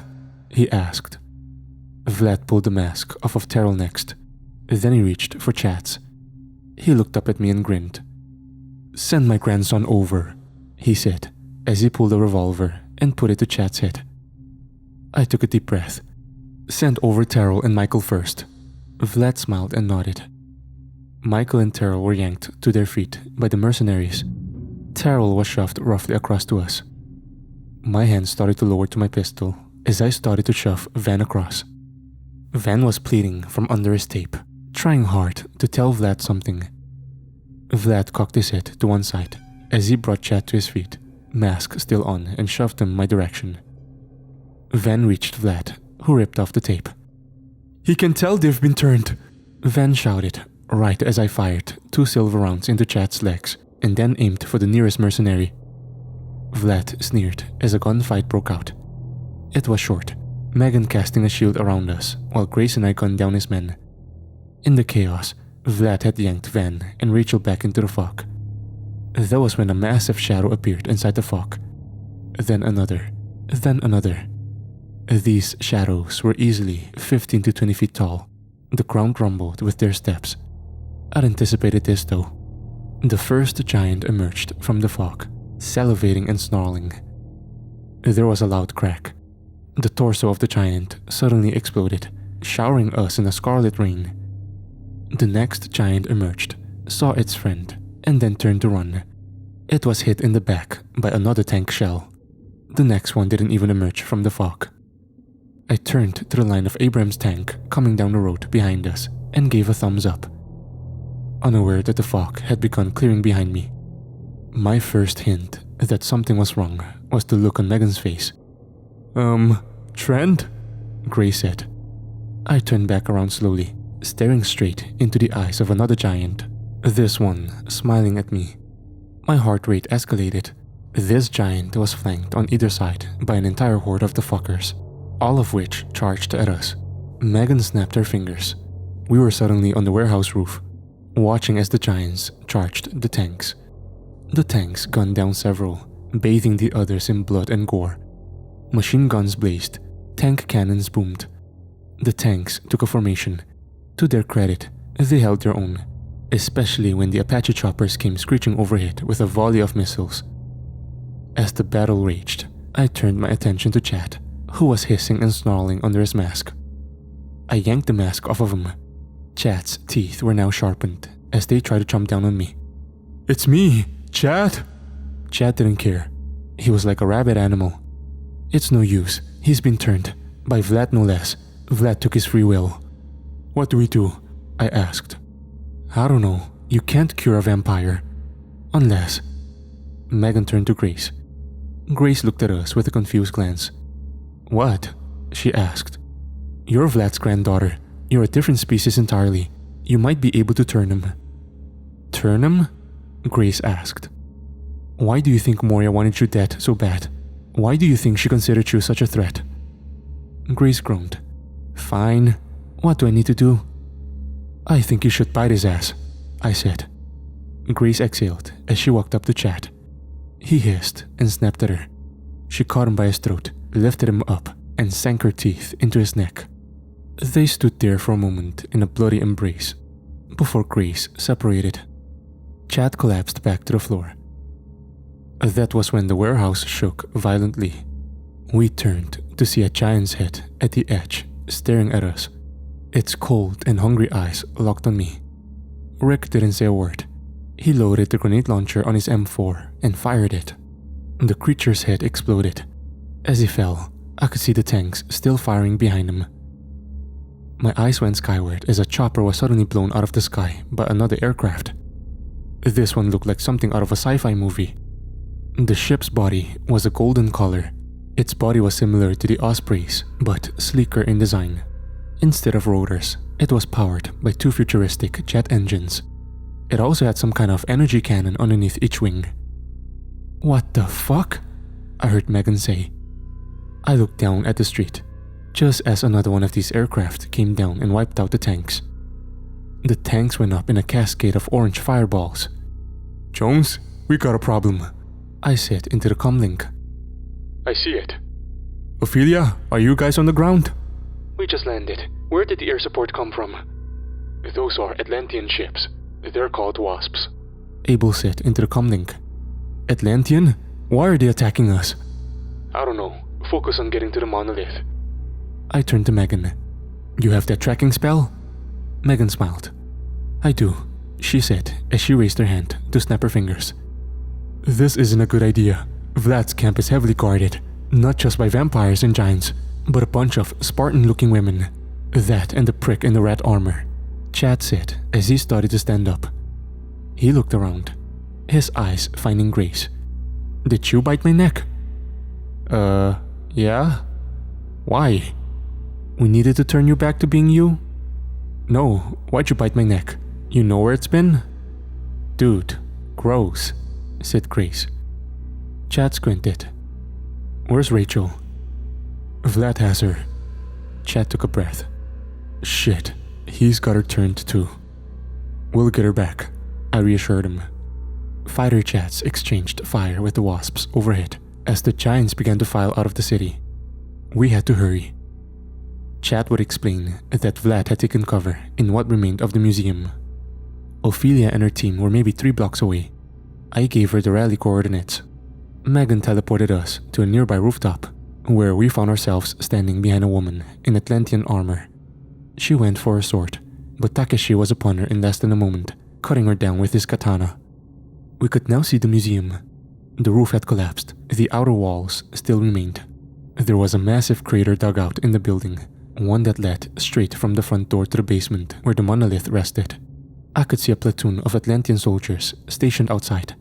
I could also see Loki standing in front of them, having a conversation with another familiar figure, Athena. This made my blood run cold. I could see the streets right below us, where Raiden marched dozens of his Tengu to form an outer perimeter. I took a knee and looked at everyone. "I'm going to cloak myself and get down there. When I give the signal, hit them hard." I cloaked and made my way off the roof, practically walking straight up to Loki and Athena. "Zeus is dead?" Loki asked. "Yes, killed by his own wife." "What of the rest of the fleet? The other members of the council?" "They're crippled mostly. It would take days to get a response force ready." Loki took a deep breath. Good. I started to wonder what had happened to the Atlanteans, but I knew I needed to keep moving. I walked past them and into the museum, the exhibits now piles of ash and debris. They had blown the ceiling to give the giants room to exit the building. It had worked. I passed a few giants that were posted ahead of the monolith. The monolith itself was still glowing. A woman knelt in front of it, one I recognized as Hera, who was wearing armor similar to Athena and her soldiers. I pulled my sword. I was within 50 feet of the monolith. I could see the medallion in its hole. "Hera?" Loki's voice called out. "I take it the knife worked?" "It did," Hera said as lightning crackled around her knuckles. That was when I noticed the obsidian knife she had in her hand. I stopped in place. Loki passed me and stopped behind her. "I've sent Vlad to Colorado Springs. I'll be joining him there shortly." Hera turned and looked up at Loki. "Will Stein keep his end of the deal?" "When has he not?" "Does Vlad know what you intend to do?" she asked. "No, if he did. Hera nodded. Okay then. Go. Have your fun. Loki smiled as he turned back towards the medallion. I knew I couldn't let him take it. I pulled my sword as I ran up behind him, bringing it down hard on his head. He suddenly ducked under it before turning to me. He raised his hand and an unseen force sent me flying backward. I hit some nearby rubble hard. Guys, now would be a good time to make a move. I grunted as I got to my feet. Loki smiled widely at me as he pulled the medallion from its slot in the monolith. The monolith ceased to glow. Hera, kill him. My cloaking device had deactivated when I hit the wall. I could hear the sounds of battle outside. I stood across from Hera. She raised her hand toward me. With pleasure, she growled. My eyes widened in my helmet as a powerful bolt of lightning sent me flying through a nearby wall in a shower of stone and soot. I looked up. Michael and Rick were firing rifles from the rooftop, while Meg and Grace and Takeshi were holding their own on the ground. They were greatly outnumbered though. Megan had summoned a massive fire tornado that had engulfed several dozen Tengu, while Grace was engaged in a hand-to-hand combat with some Amazonians. I didn't have time to process this, however, as another bolt of lightning slammed into my back. My armor held, but the ground cratered around me. That was when a hand yanked me to my feet and launched me back into the skeleton of the building. I was back in front of the monolith, Athena walking into the room behind me, while Hera blasted me with more lightning. My muscles began to ache, and the inside of my suit began heating up. I looked up right as Athena was now standing over me. She grabbed me by the back of my neck and ripped me up again. You're the one? Captain Wild's boy toy? Pathetic. She barked as she slammed me into the ground. Hera stood behind her now as Athena slammed me into the ground over and over again before launching me into the monolith. I hit the rock hard, surprised that I hadn't lost my sword. I could hear Athena power walking my direction. Everything hurt, but I got up right as Athena swiped her sword toward my throat. I narrowly ducked under it before using my free hand to deck her in the cheek. This made her stagger back a few steps before she turned back to me, her eyes blazing with fury. I took a step forward with my sword raised, but I was hit in the chest with another bolt of lightning. I flew back into the monolith again. I couldn't fight both of these guys at the same time.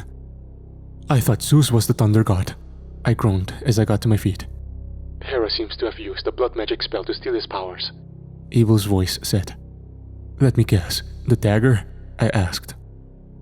Abel didn't get a chance to respond, as I was suddenly kicked in the helmet by Athena. I was now on my ass, back literally and metaphorically against the wall. Athena and Hera standing over me, Hera's eyes glowing blue as her former husband's power flowed through her. Do you know why I killed my husband? Hera asked. I don't care, I growled. Hera raised her hand. I could see the lightning start to crackle between her fingers. You humans are all the same. You're impulsive, wrathful, vengeful, arrogant. My dear husband was just too human. I laughed wheezily under my mask. It seems all you preachy ass gods are, I said as I started to my feet. Hera thought about this for a second. Perhaps, she said as her eyes started to glow blue. That was when Ophelia suddenly came rocketing out of a lightbender portal to my left. Her shield nailed Hera on the side of the head. Hera's lightning blast missed me as I darted forward at Athena. Athena and I exchanged sword blows. She was faster than I was. Hell, she was faster than Ares. I found myself on the defensive, until Ophelia engaged as well. Together, we were more than a match. Athena seemed to sense this, albeit too late.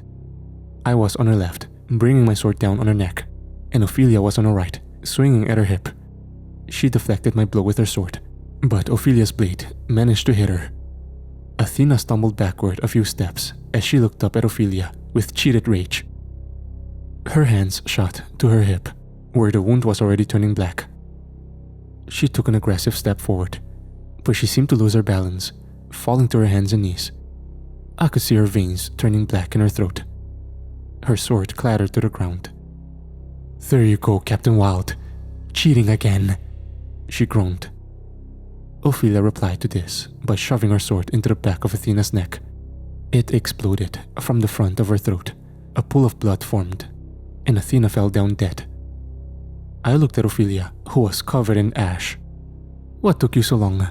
I asked. "You remember how you said the main gate force would be drawn away?" "Yeah." "There was still a lot left over," Ophelia said. I could hear Hera start coming to behind us. I turned to her just as she grabbed her dagger and sneered. Hera snapped her fingers and vanished. Ophelia and I ran outside, where the Green Knights had formed the perimeter and were in the middle of a raging gunfight with the Amazons. Most of the Tengu were dead. Michael and Rick were still on the roof, but they were taking a lot of fire. Chat was helping Grace kill a smaller giant that had entered the fray. Takeshi, Keith, and Aisha were fending off a few more remaining Tengu. Megan was sending a wall of flames down a street and into a mass of. My eyes widened. I hadn't even felt the ground rumbling beneath me. The giants were coming back in force. Hera must have called them. They spilled over from another street, a big one picking up one of the Green Knights and shoving his head into its mouth. There was a scream, followed by a sickening crunch. I pulled my sword. There had to be 20 to 30 of them all sliding into the melee. "Pull back," I commanded. Megan turned and looked at me before snapping her fingers. We were all suddenly in front of the monolith, giants, Amazonians, and what was left of the Tengu getting ready to storm into the building from outside. I could even see 2 wasps hovering in the sky above us. That was when Hera's voice called out over one of the wasps' speakers. "I'll only give you one chance. Put your weapons down and surrender. Or die." I looked around at everyone. We were outnumbered pretty heavily. But we weren't about to surrender. Maybe it was a human thing. Maybe we were just stubborn. But everyone seemed to shake their heads. I looked up at the wasps. My hut could see Hera in the passenger seat in one of them. "Fuck you!" I heard Chat yell. I smiled, not because of what Chat said, but because I could also hear something else. A massive shadow suddenly cast overhead as a ship uncloaked itself right above the wasps. This ship, cylindrical in shape and honestly the size of a small skyscraper. I could see hundreds of wasps exiting from holes on its sides. A bolt of lightning suddenly slammed into Hera's ship, sending it careening down onto the street just outside of the museum skeleton we were in. Another bolt of lightning slammed into the ground ahead of us. Thomas emerged with a squad of Atlantean soldiers. "By order of the Atlantean Council, all members of the Olympian Special Forces group known as the Amazons are hereby commanded to return to Atlantis for reprimand. Failure to cooperate will be deemed treason, and the sentence for treason is death. How do you comply?" Thomas's voice boomed from the massive mothership. I could see the Amazons outside the building hesitate, while the giants and Tengu immediately fled. "We will not be commanded by a bastard," Hera's voice announced from the crowd. I could see her limp through the group of Amazons as she marched towards Thomas with her obsidian blade in hand. "These are not my commands. They come from the council that you so desperately try to murder." Hera's eyes narrowed. I could see the lightning starting to crackle between her fingers. Thomas didn't seem worried, however. His soldiers stood guard ahead of him. "Don't do it, Hera," Thomas said sternly. "You may have stolen Father's powers, but I came by them naturally. You won't win this fight. Now you must surrender and face the council." "Damn the council," Hera spat.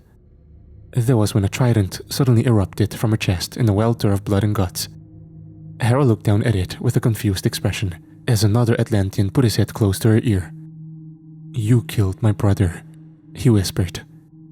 He yanked the trident from her back, and she fell. The man looked up at Thomas. "Uncle?" Thomas greeted. The Atlantean smirked. The Atlantean in question was Poseidon himself. If you haven't figured that out already, he had taken Zeus's spot on the council. Thomas would inform us that the actual Atlantean forces managed to save what was left of our tank battalion. They also managed to hunt down most of the fleeing giants and either imprison or kill them. That left a few loose ends, the biggest ones being Vlad and Loki. Why were they going to Colorado Springs? What was Loki going to do that would upset Vlad if he knew? I got my answer when we met up with General Elliot post-op. General Elliot was a large man. He stood at least 6'8" and 300 pounds of raw muscle. He had a thick grey beard of hair and a stern cold expression. He also didn't look pleased to see us when he'd landed. "First Grosny, then Hopper, now this city," Is there a place you people go that doesn't get destroyed? He asked. I've been to London recently, I said with a smirk. The general eyed me, then Ophelia, who was standing behind me. Director Jones seems to like you. You also have an outstanding service record, but you and your team seem to be at the center of every major disaster that has occurred in the last 3 months. Hopper wasn't our fault. It was Vlad's psychotic grandson, Ophelia interjected. I read the reports. I know the incidents weren't your fault. I'm saying that, given the nature of collateral damage, you people need to be careful. The government always wants someone to blame. I nodded knowingly. The general then handed me a tablet. This was taken at the Cheyenne Mountain Complex about 30 minutes ago. My HUD instantly stole the video and began playing it. It showed Loki and Vlad standing at another monolith, this one slightly bigger and glowing. A white werewolf stumbling through it. To call this creature massive would do it a disservice. It was easily 20 feet tall. I buried that monolith. I could hear Megan say, "The US government built an entire base around it," General Elliot said. "We've been trying to study it for years." "Are they still there?" Ophelia asked. The general shrugged. "I don't know. I've been dealing with this mess." I could see they had Raiden and Lucy with them as well, but Rachel wasn't.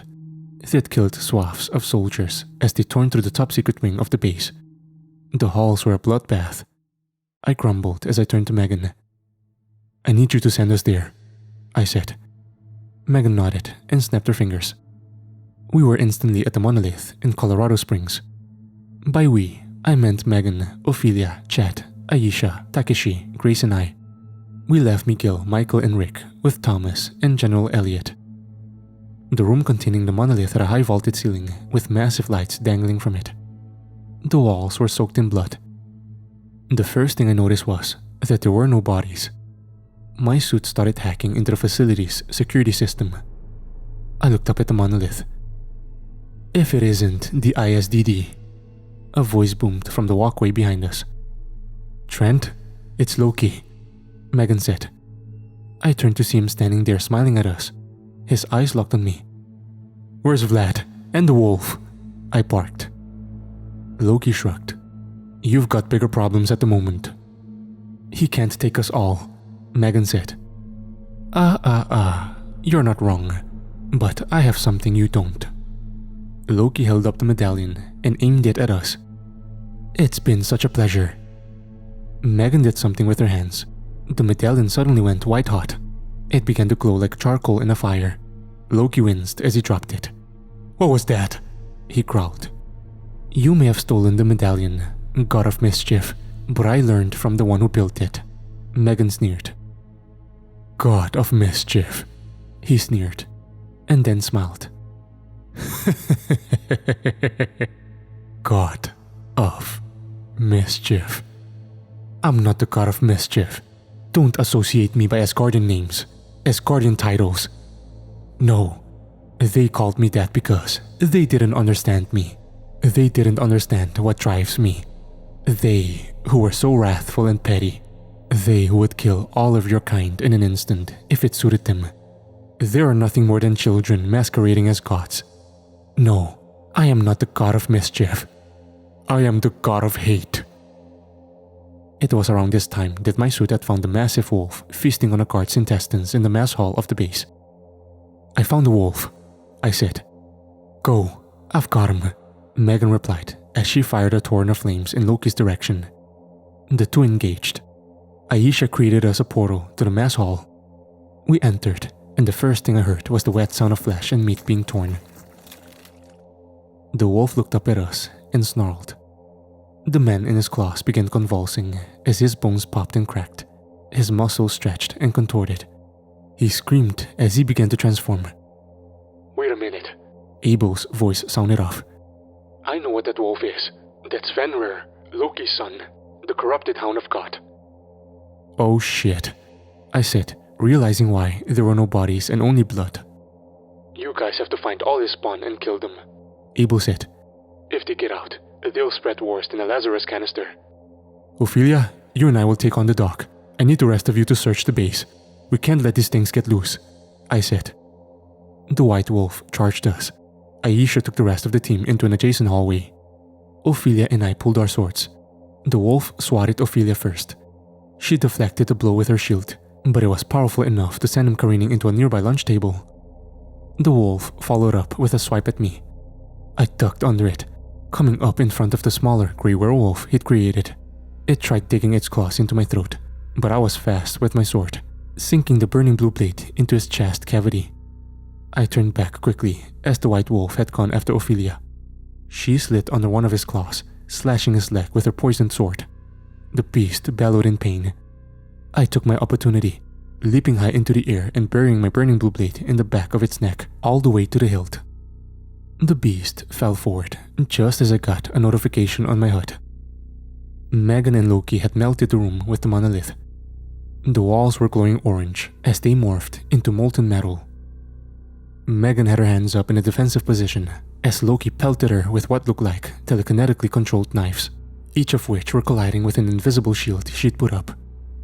Megan replied to this by summoning a fiery tornado between them and pushing it into Loki's direction.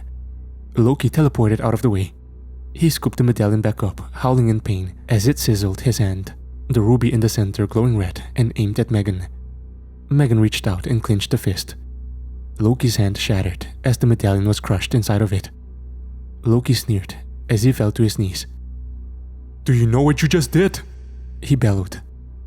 Megan stormed forward to finish him off, but he simply grinned at her and vanished.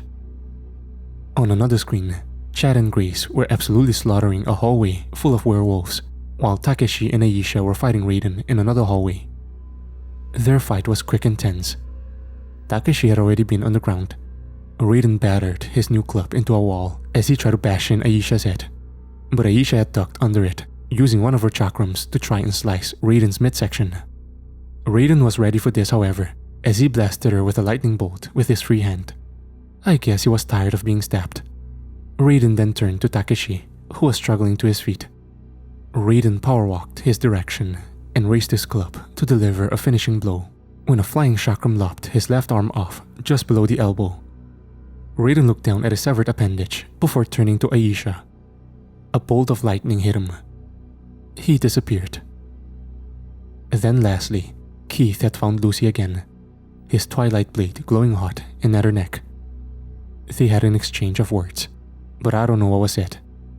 I know that Lucy threw a dagger into his shoulder. I could see him wince. She was so much faster than he was. He wildly swung his sword around, but he couldn't touch her. She dodged every blow, hitting him with multiple knives. But the angrier he got, the less effective those knives became. It got to the point where the knives were bouncing off. I could feel her fear. He wasn't getting any faster, but she had no way to kill him.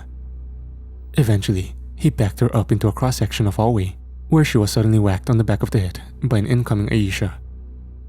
Lucy fell to the ground, discombobulated, Keith standing over her with a tight grip on his blade. There were more words exchanged. Keith raised the sword, but he couldn't bring himself to do it.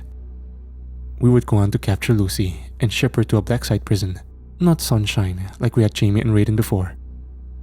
I took my helmet off and turned to Ophelia. It seemed like we'd taken emotional punch after emotional punch without even a second to stew. Ophelia and I looked at each other. I could see the exhaustion in her eyes. I couldn't imagine what she was going through, what she'd put herself through, for me no less. "What?" she asked. "Just thinking about certain things," I said. She took a step forward and kissed me. "Think later. We've got to wrap things up here." We eventually found ourselves back on the Reagan. Loki and Vlad were in the wind with Rachel. Chad and Terrell found themselves sitting across from Moria, demanding to know where Vlad would have taken Rachel. I stood outside the interrogation room watching this. Moria seemed shocked every time she looked at Chad. He was the first of Grace's new breed. Rick stood next to me. Michael sat in a chair in the corner. He had given us the business as soon as he gotten the chance. I don't think I've ever seen Michael turn red before. He yelled at Dad for disappearing, then me for not telling him and our sister I was alive. It was fair. The conversation ended with both Dad and I promising to do better and for the three of us to take a trip to see our sister later in the week. Right then and there, however, one of our own was gone. We needed to get her back. Trouble was, Moria had very limited intel on her father. In fact, she was unsure if he was still alive around a year ago. She had heard rumors that he'd been killed in the Shadow Wars. Then before that, in Vietnam. She did, however, have intel on her son, namely in the form of a lake house he'd built for himself in Texas.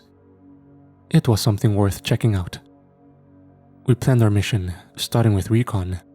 Aisha, Takeshi, and Keith were summoned to the Grand Lightbender Temple in Rome. The Green Knights were still in Norway, which left us with a limited means of teleportation. We set up at a nearby hotel. Mikhail was sent drones above the facility. It was a sleek modern building with its own private beach and dock. The facility itself was mostly surrounded by a stone wall that was maybe 10 to 12 feet tall. The place was busy with guards. There was a small van in the front. However, just because the place had plenty of guards didn't mean Rachel was there. We watched the building for maybe 3 days. The only ones who entered and exited were the guards. We watched closely. Mikhail, Chad, and Michael took shifts watching the place, while I made plans to go in with Megan, Ophelia, Grace, and Rick. Teleporting inside would be hard. The building is more than likely warded. Megan said, "What about a ground assault? The wall is only up in the front. We could use the beach," I stated. "The defenses are strong, but we need to know who else is inside," said Ophelia. "We'd be lit up on the beach. It's too open," Rick pointed out. Michael had been listening to us in the corner with his arms crossed. He cleared his throat. "What about a diversion attack at the front gate?" Michael asked. "Start a shitstorm at the front, send a small group in the back. That could work." "But if we want their attention, we need heavy hitters," Rick replied. "You need people who can catch flat as well," I said. Megan rubbed her chin. "If he's in there, I know a way we could find out," Gray said. We all looked at her. "Moria." "Moria?" I asked with a raised brow. "She wants Vladcon, same as you." "She has a price on her head," I replied. "So do I. So do you. We can send her in. Van wouldn't have killed her right away. If she went in under the guise of peace talks, Vlad may want to hear her out." "Do you think she'd go for it?" I asked. "It was her idea. We get confirmation that he is there. Go in, take him out, tie up the loose end." "I thought you wanted Moria dead," I asked. "Oh, I do. But like you said, she'll get hers." I took a deep breath and looked over at Megan. "Go get Moria." Megan snapped and vanished. I stood there for a minute. The next phase was going to be to plan the assault. Rick approached me. "There's a chance that Vlad will kill her outright." "We'd still know he was there," I replied. We waited for a few more minutes. I stood on the balcony of the hotel room. I could see the lake from our hotel. It was large, and the water a brownish-gray color. The sun was setting over it, bathing the sky in a pinkish-orange haze. Michael walked out behind me and crossed his arms. "You know Anne is gonna freak out when she sees you guys, right?" he asked. I smiled when I thought of our sister. She was always the smartest of the three of us. The smartest and the most stubborn. She also worked for the FBI now, so I was very interested to see if she already knew we were moving around. "Yeah, I expect as much." I looked at him. "You ever get the fastback out of Dad's old garage?" I asked. "Trent, I've been deployed 4 times in 2 years and lives in another state. No one has touched that house since you died." I exhaled. "You remember, like 3 years ago, when we took the radio out and replaced it with the more modern one?" I asked. "Yeah." "You think Dad's gonna be mad?" Michael laughed. "I don't know. That car was his 4th child. He abandoned it, just like he did us." Michael was right. I knew he was right. It was around that moment when I noticed the blacked-out van pulling up into the hotel parking lot. I tilted my head as I watched it park. I could see movement across the street. There was another blacked-out van there as well. "Michael, get inside. Tell everyone we're about to get attacked." "What?" asked Michael as he looked down at the van. Several men stepped out, all with rifles. One aimed at me and fired. I quickly yanked Michael down into cover.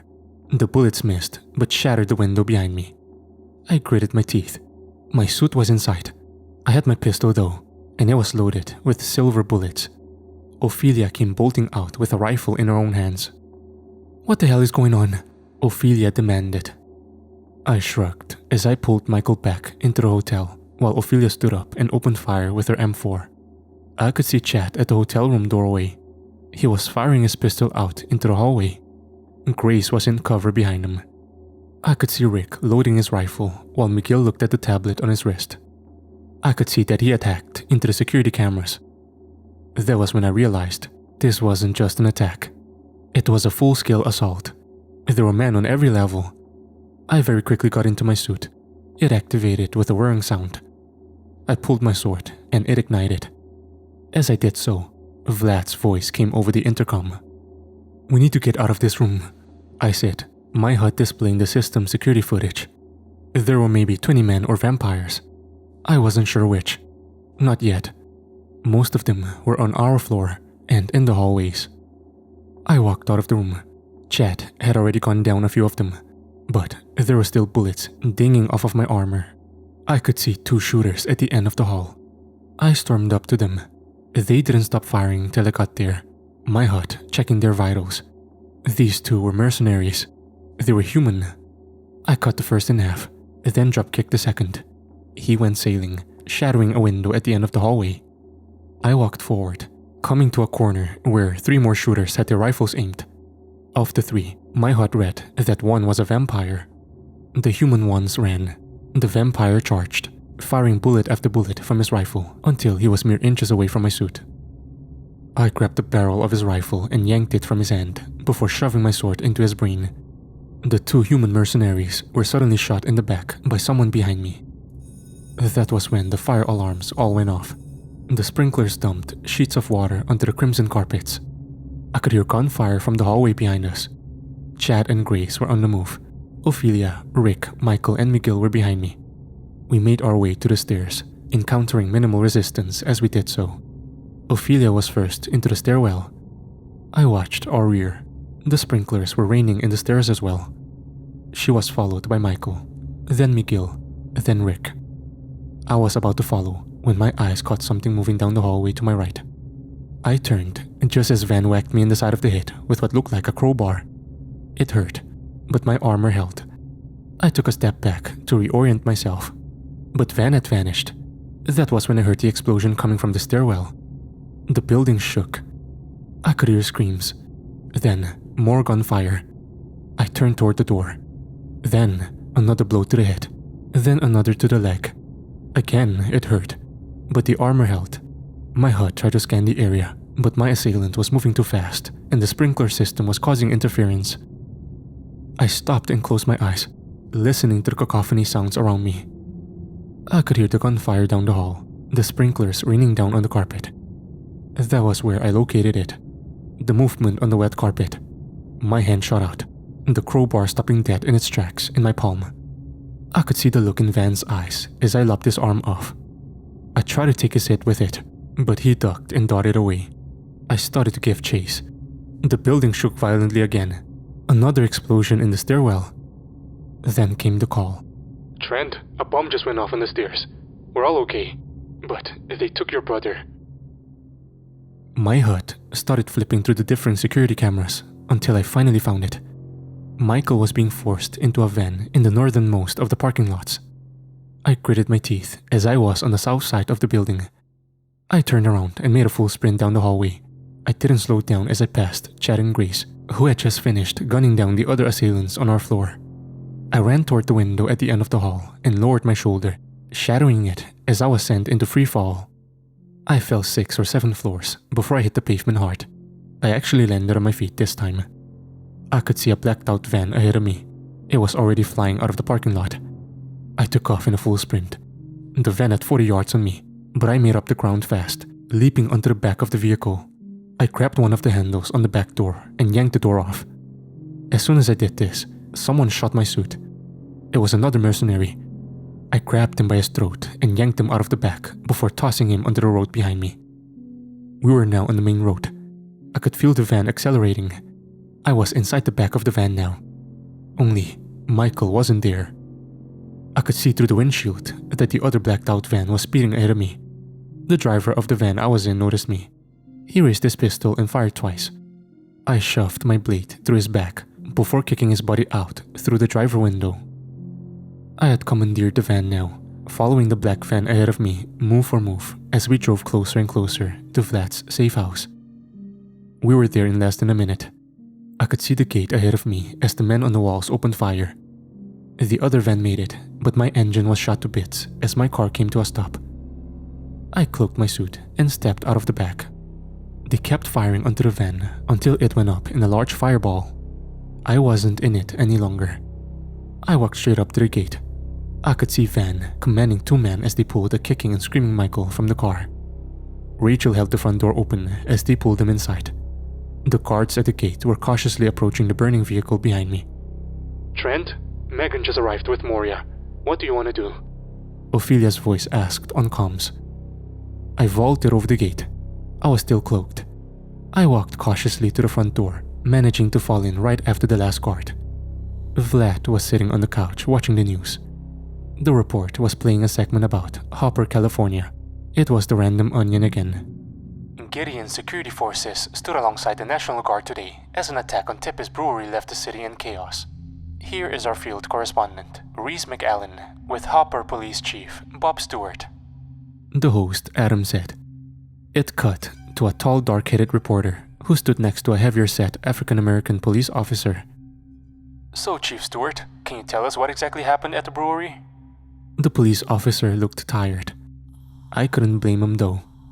As far as I know, some kind of chemical terrorist attack. I've been in contact with the CDC as well as the National Guard.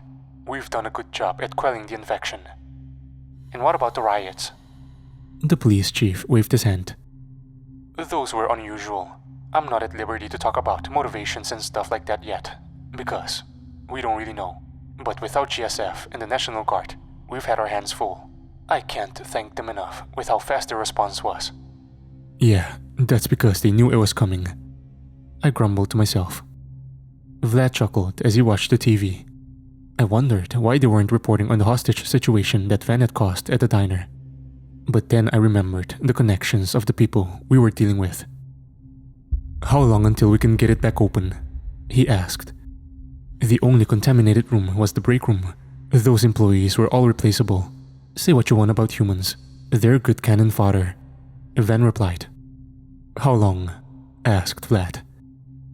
3 months, Van replied, looking at the burnt stump where his arm used to be.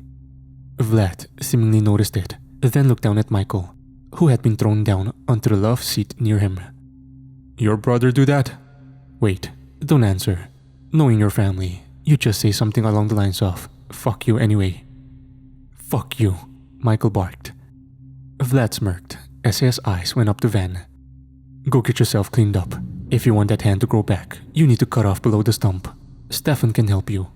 He took a deep breath and looked at Michael, then Rachel. So, normally, I'd turn you and do the whole brother versus brother thing. But since you're a descendant of an Omega soldier, not just an Omega soldier, but one of the most dangerous to ever live, your blood would be poisonous for me. So instead, you're gonna have to settle for an advanced interrogation. You mean torture? Michael said. Vlad shrugged. Call it whatever you want. I need information. Van walked off, heading upstairs with one of the guards. I stared at Vlad for a moment. I could end this now and put my sword through his back. But most of the guards in the building were vampires. I didn't want to risk Michael being killed by a stray bullet. That was when a guard came into the room.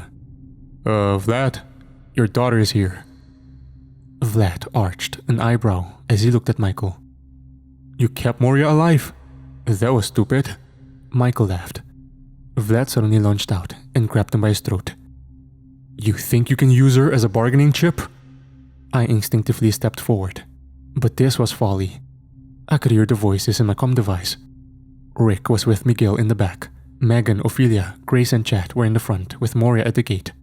I knew what the plan was. Ophelia had been in my ear the whole time. She might be my daughter, my blood, but she is still an enemy. She wishes to speak with you, the guard said. No, Vlad replied. Bring her inside. If she refuses, kill her. The guard put his finger to his ear and repeated the command. I could hear the gate open, and then footsteps.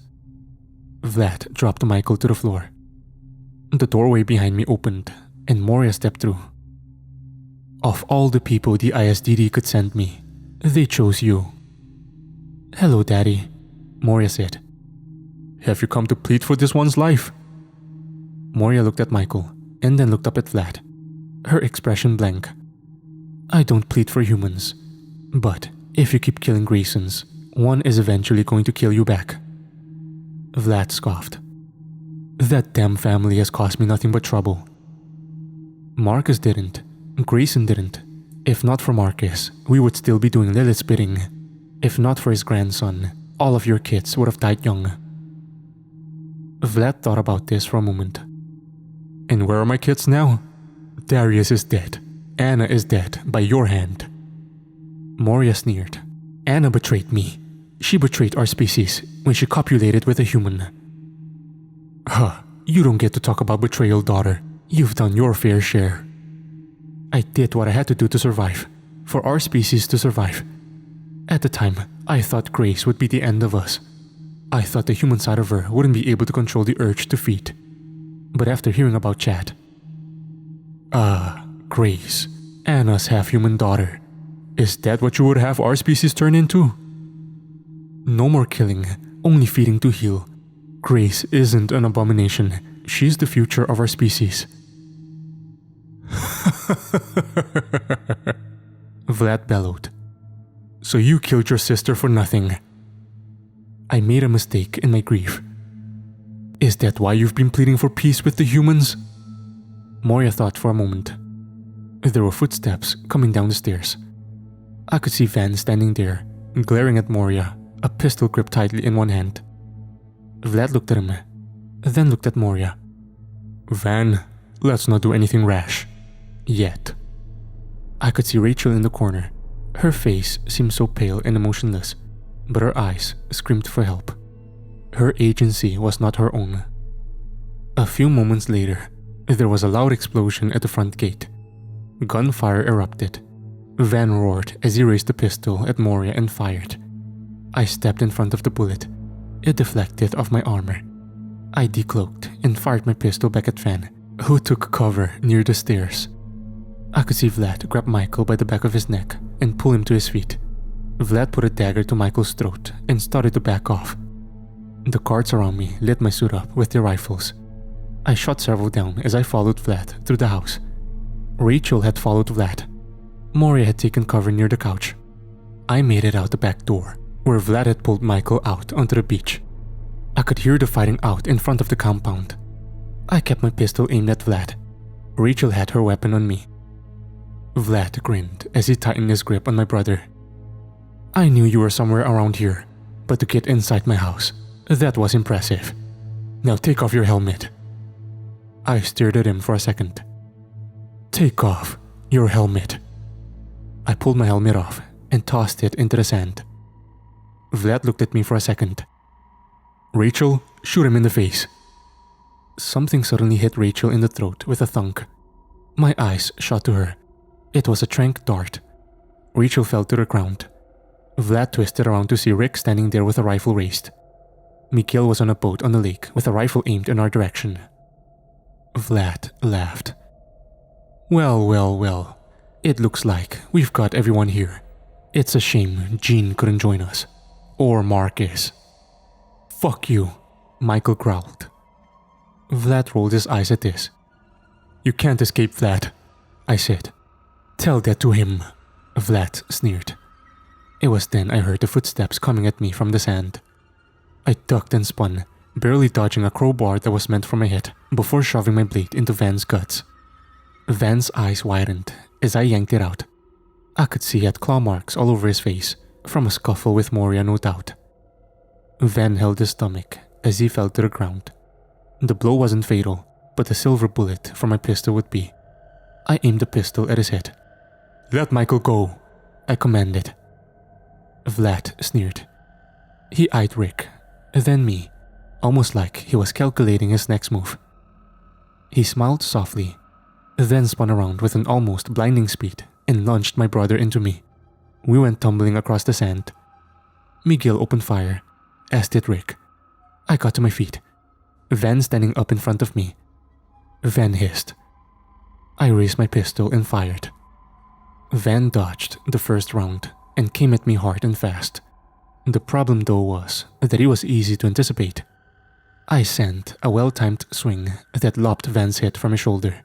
Michael was out cold from slamming into my armor.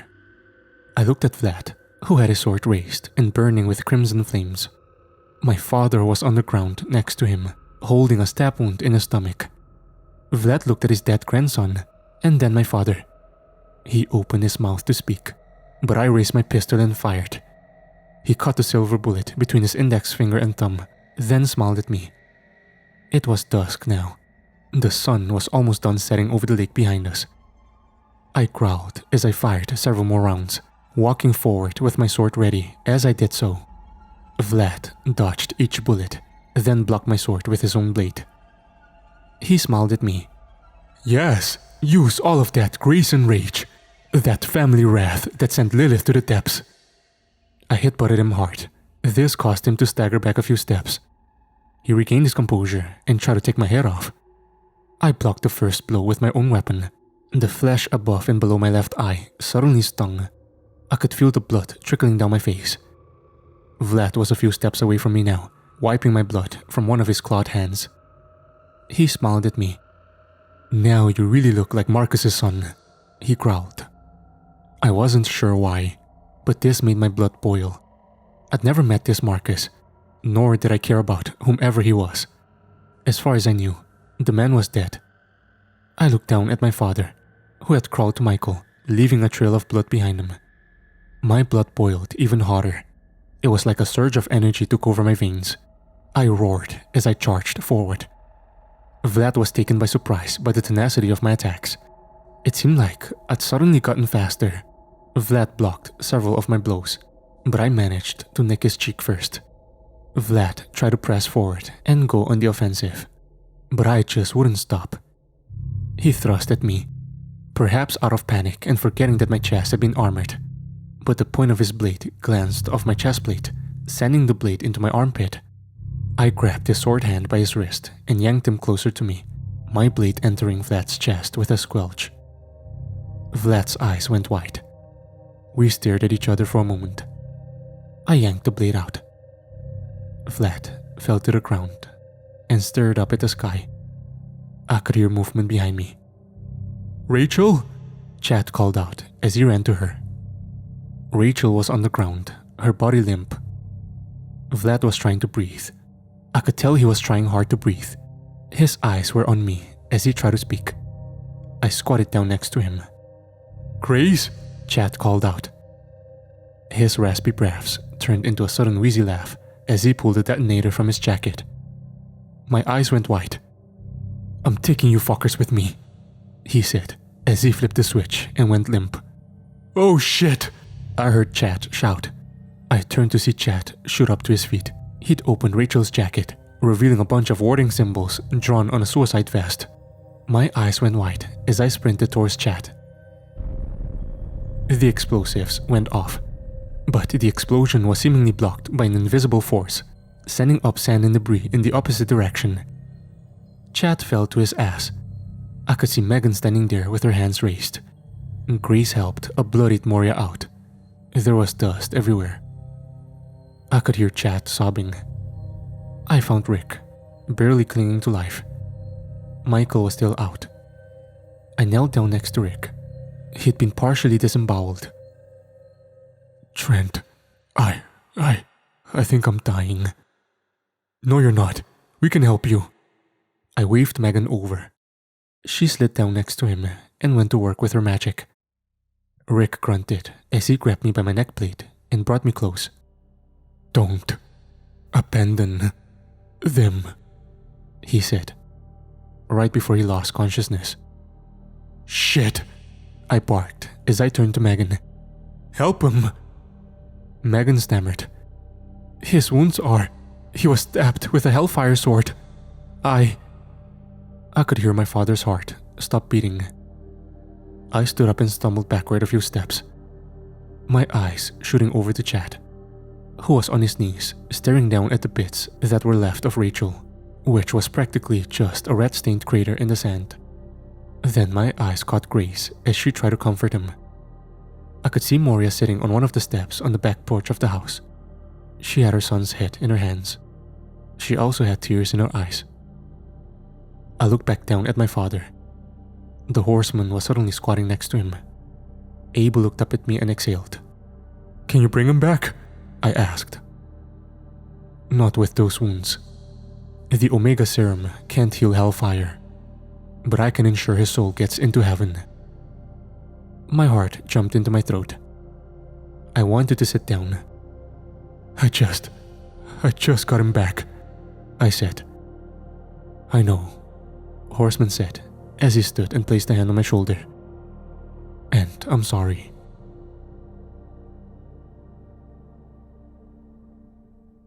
The next 5 days were a haze. Michael had a broken collarbone and concussion. He spent like 2 days in the hospital. That was where I saw Anne again. Remember how I said she was FBI? Yeah, she knew I was alive. She also knew Rick had been alive. She tried to contact him, but never could get in touch. I wanted someone to blame. I did. I wanted to blame Megan for keeping him from me and my siblings. But I understood why she did it. I found myself inside my office on the USS Reagan a lot, drinking a bottle of whiskey. I ran out fast, then took another bottle from my desk, and upon realizing it was Tippy's whiskey, I launched it at my wall. The whiskey shattered as it made contact. Ophelia came into the office a few moments later to check on me. She informed me that Alan Jones was requesting that we move our base of operations. He had found us an old abandoned island base in the Pacific. Where in the Pacific it was, I honestly couldn't say.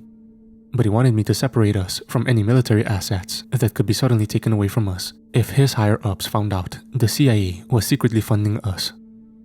He'd also gotten us triple the funding through some super-secret black market accounts. He also sent his condolences. We would be moved to that facility within the month. Teleportation spells are awesome when it comes to moving equipment. Before Ophelia left, we had a small conversation about what came next for us as a couple. I told her I thought we both needed some time to get through our issues. No, we weren't breaking up. We weren't separating. We were there for each other. That wasn't going to change. But we were both going through a lot. Chad had it worse than any of us though. He had taken some time off and gone to a hotel in Colorado to go on a drinking bender. We kept an eye on him. Grace would let Moria live, for now at least. She had heard what Moria had said about her at Flats, and while she could never be family with Moria or forgive Moria for everything, she could respect that Moria had better intentions than before. She also told Moria that if we caught her running any more human trafficking operations, that we would wipe her whole fucking species off the map. Aisha, Takeshi, and Keith had been tasked with using the ISDD to create a new unit of lightbenders by the Grand Temple.